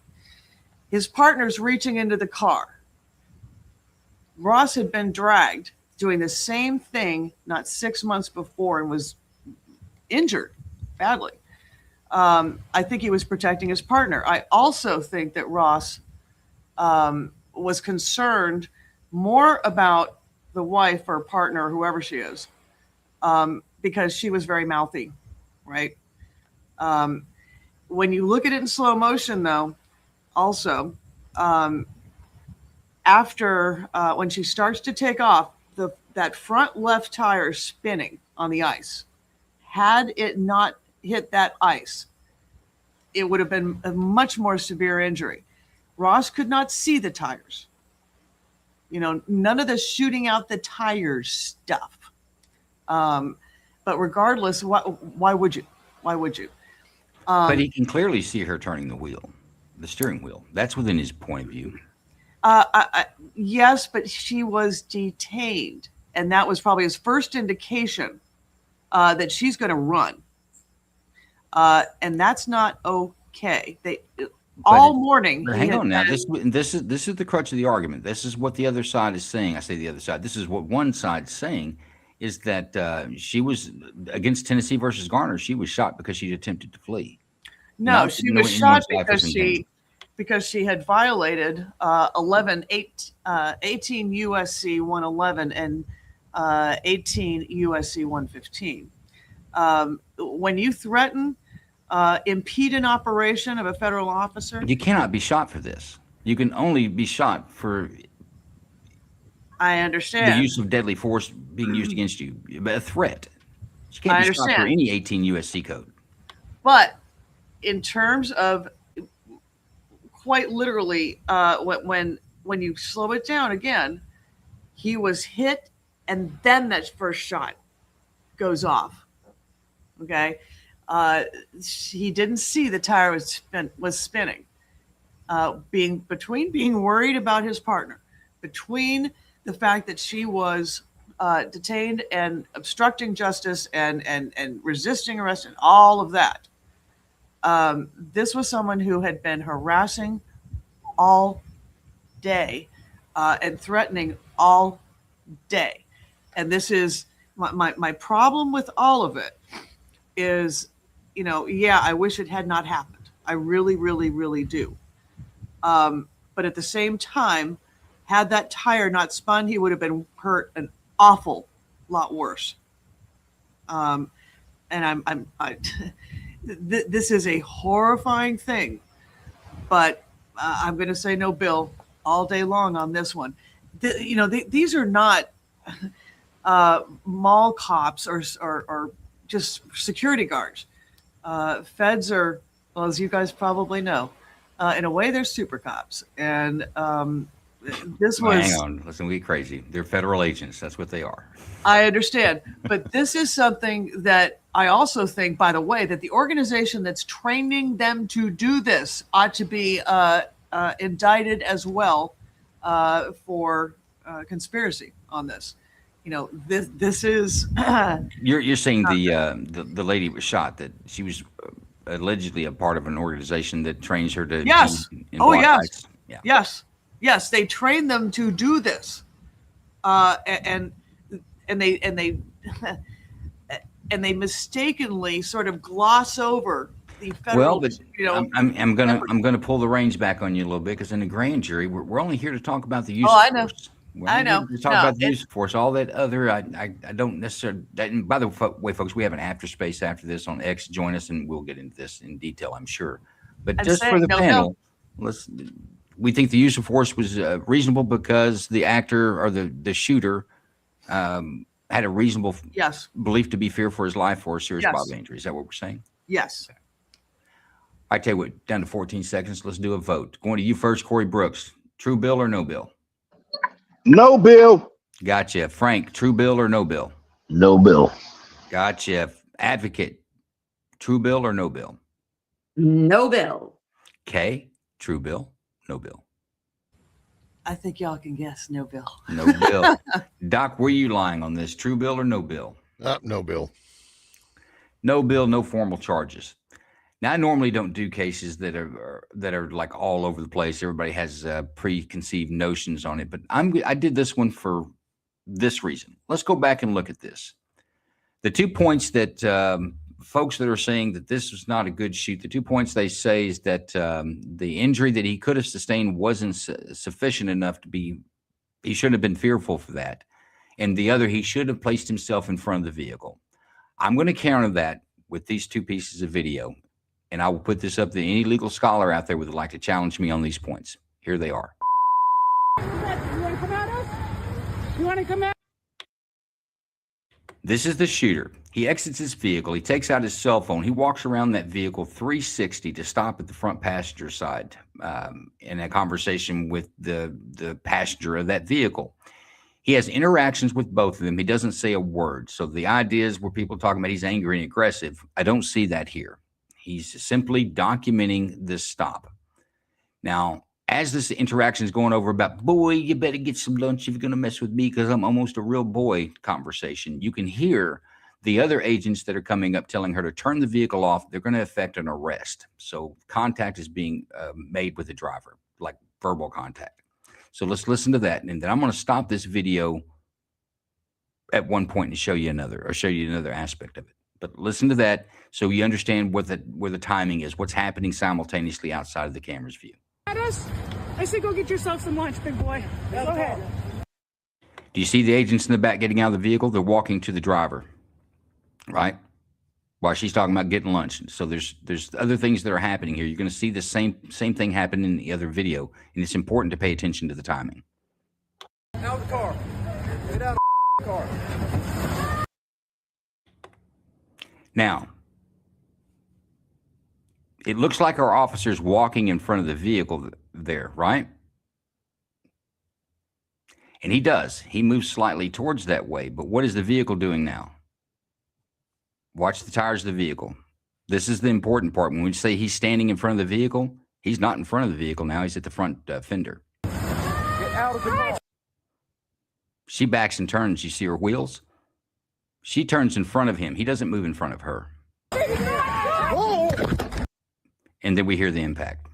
Well, we may have been hearing gunshots. It's hard for me to tell if that's an impact or gunshots, but I don't think there's a dispute that contact was made. He's got injuries, and you can see it from other points of view in the video.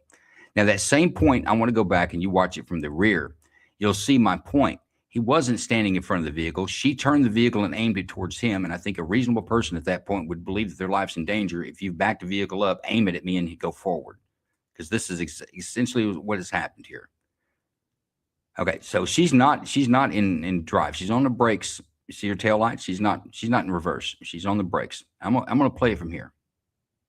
But pay attention to the orientation of the front of the vehicle. Right now, it's essentially facing towards Gray House. Officer is standing at corner of Red House over there with the white corner-looking stripes.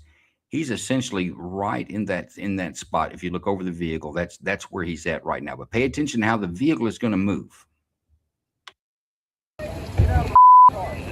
No! Now, she backed it up and she pointed it at him with little movement on his part. Now, he did take a side step there, and he's going to move faster. He's trying to move faster to get out of her way. He was never standing in front of the vehicle. The vehicle backed up and aimed at him. And now we're going to go forward. And to this vantage point, you'll be able to see that there is you can tell contact with the vehicle to the shooter. No!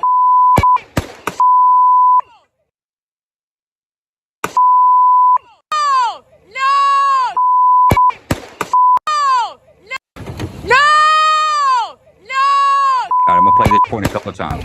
No! Front of the vehicle turns. No! Towards him, he draws his gun.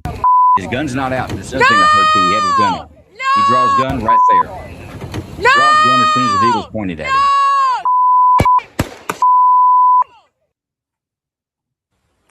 Now, Jason, you want to chime in on that? Well, there's one quick thing I want to say.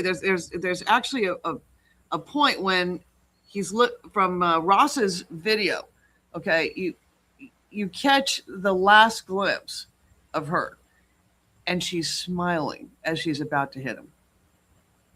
I don't know that matters. I mean, it sounds good for we get emotional. We want to jump on our political sides, but at the end of the day, that doesn't matter. No, it doesn't matter legally. I'm just saying it could go to intent as well.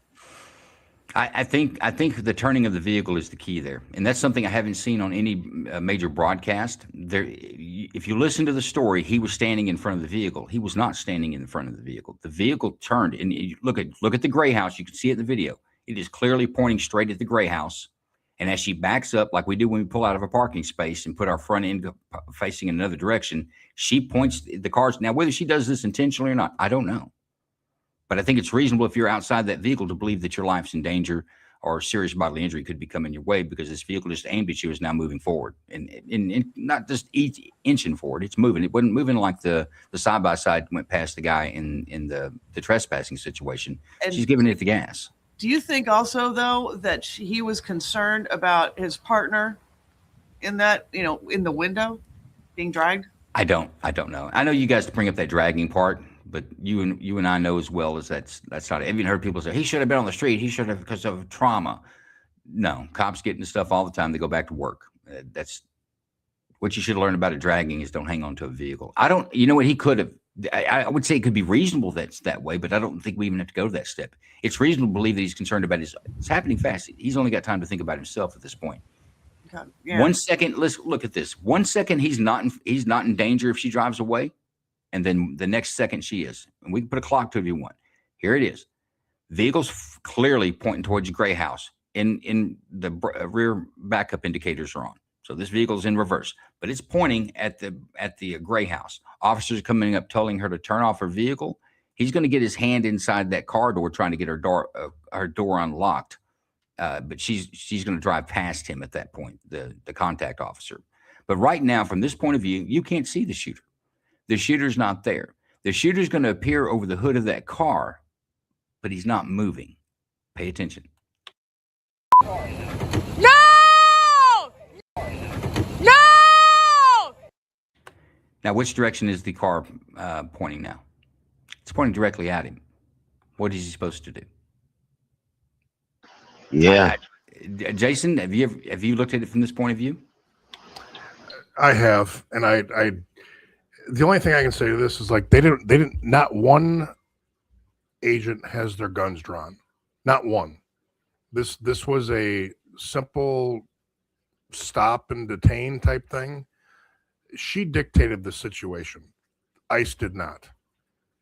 And I'll just say this. The media narrative on these situations has destroyed law enforcement. And it's destroyed people's views of law enforcement. The fact that people are saying that this is murder before, like an hour afterwards, is ridiculous. We've lost due process but that's a whole different story. It just pisses me off. But we're running out of time, guys. Sorry, I'll shut up. We've got an after party space. We do it after every grand jury. We'll have that on X. If you're following myself, or if you're not, you should be. But are any of my grand jurors here? Then you can get an invite direct. Send us a DM and we'll get you a shot to it. But we'll start that about 20 minutes after the stream ends. Folks, if you get into this battle about this was a homicide or the cop stood in front of the vehicle, go back to this video. Show it. Even your bluest haired liberal, they can't explain how the orientation of the vehicles completely changed, and it wasn't because of anything the officer did. The officer may have taken a sidestep, but she moved upon him very quickly. He almost appears in the picture there like magic, but that's because her vehicle is turning very quickly. With that, we're going to end. We're going to go out with 3D Response, folks. 3D Response is a school safety system. If you don't know about it, go to 3dresponse.com, take a look at it, and then print out that PDF, get it to your state legislators. We need to make this a building code for all schools to keep our children safe. And if you don't believe that part, if you need more convincing, catch us on Tuesday night. We'll show you proofs in the pudding. You won't be able to dispute it. 3D response 100% would have saved every child and teacher in Uvalde, Texas. We'll catch you in about 20 minutes.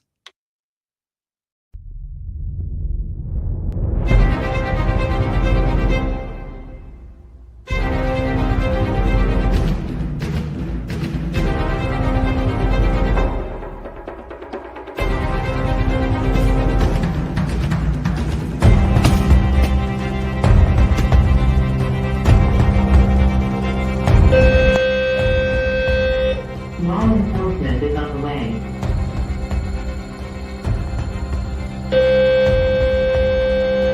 Law enforcement is on the way.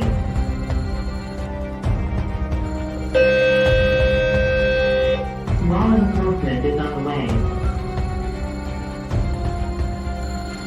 I see you entering. Take a right. You're going to proceed down the long hall, all the way to the end. You're going to go till the end where you're intersect to the classrooms. Keep going. I see you moving forward. Subject is held up in classroom 203.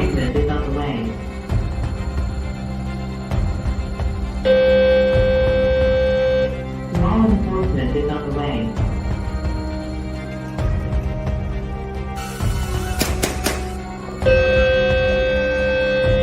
Law enforcement is on the way.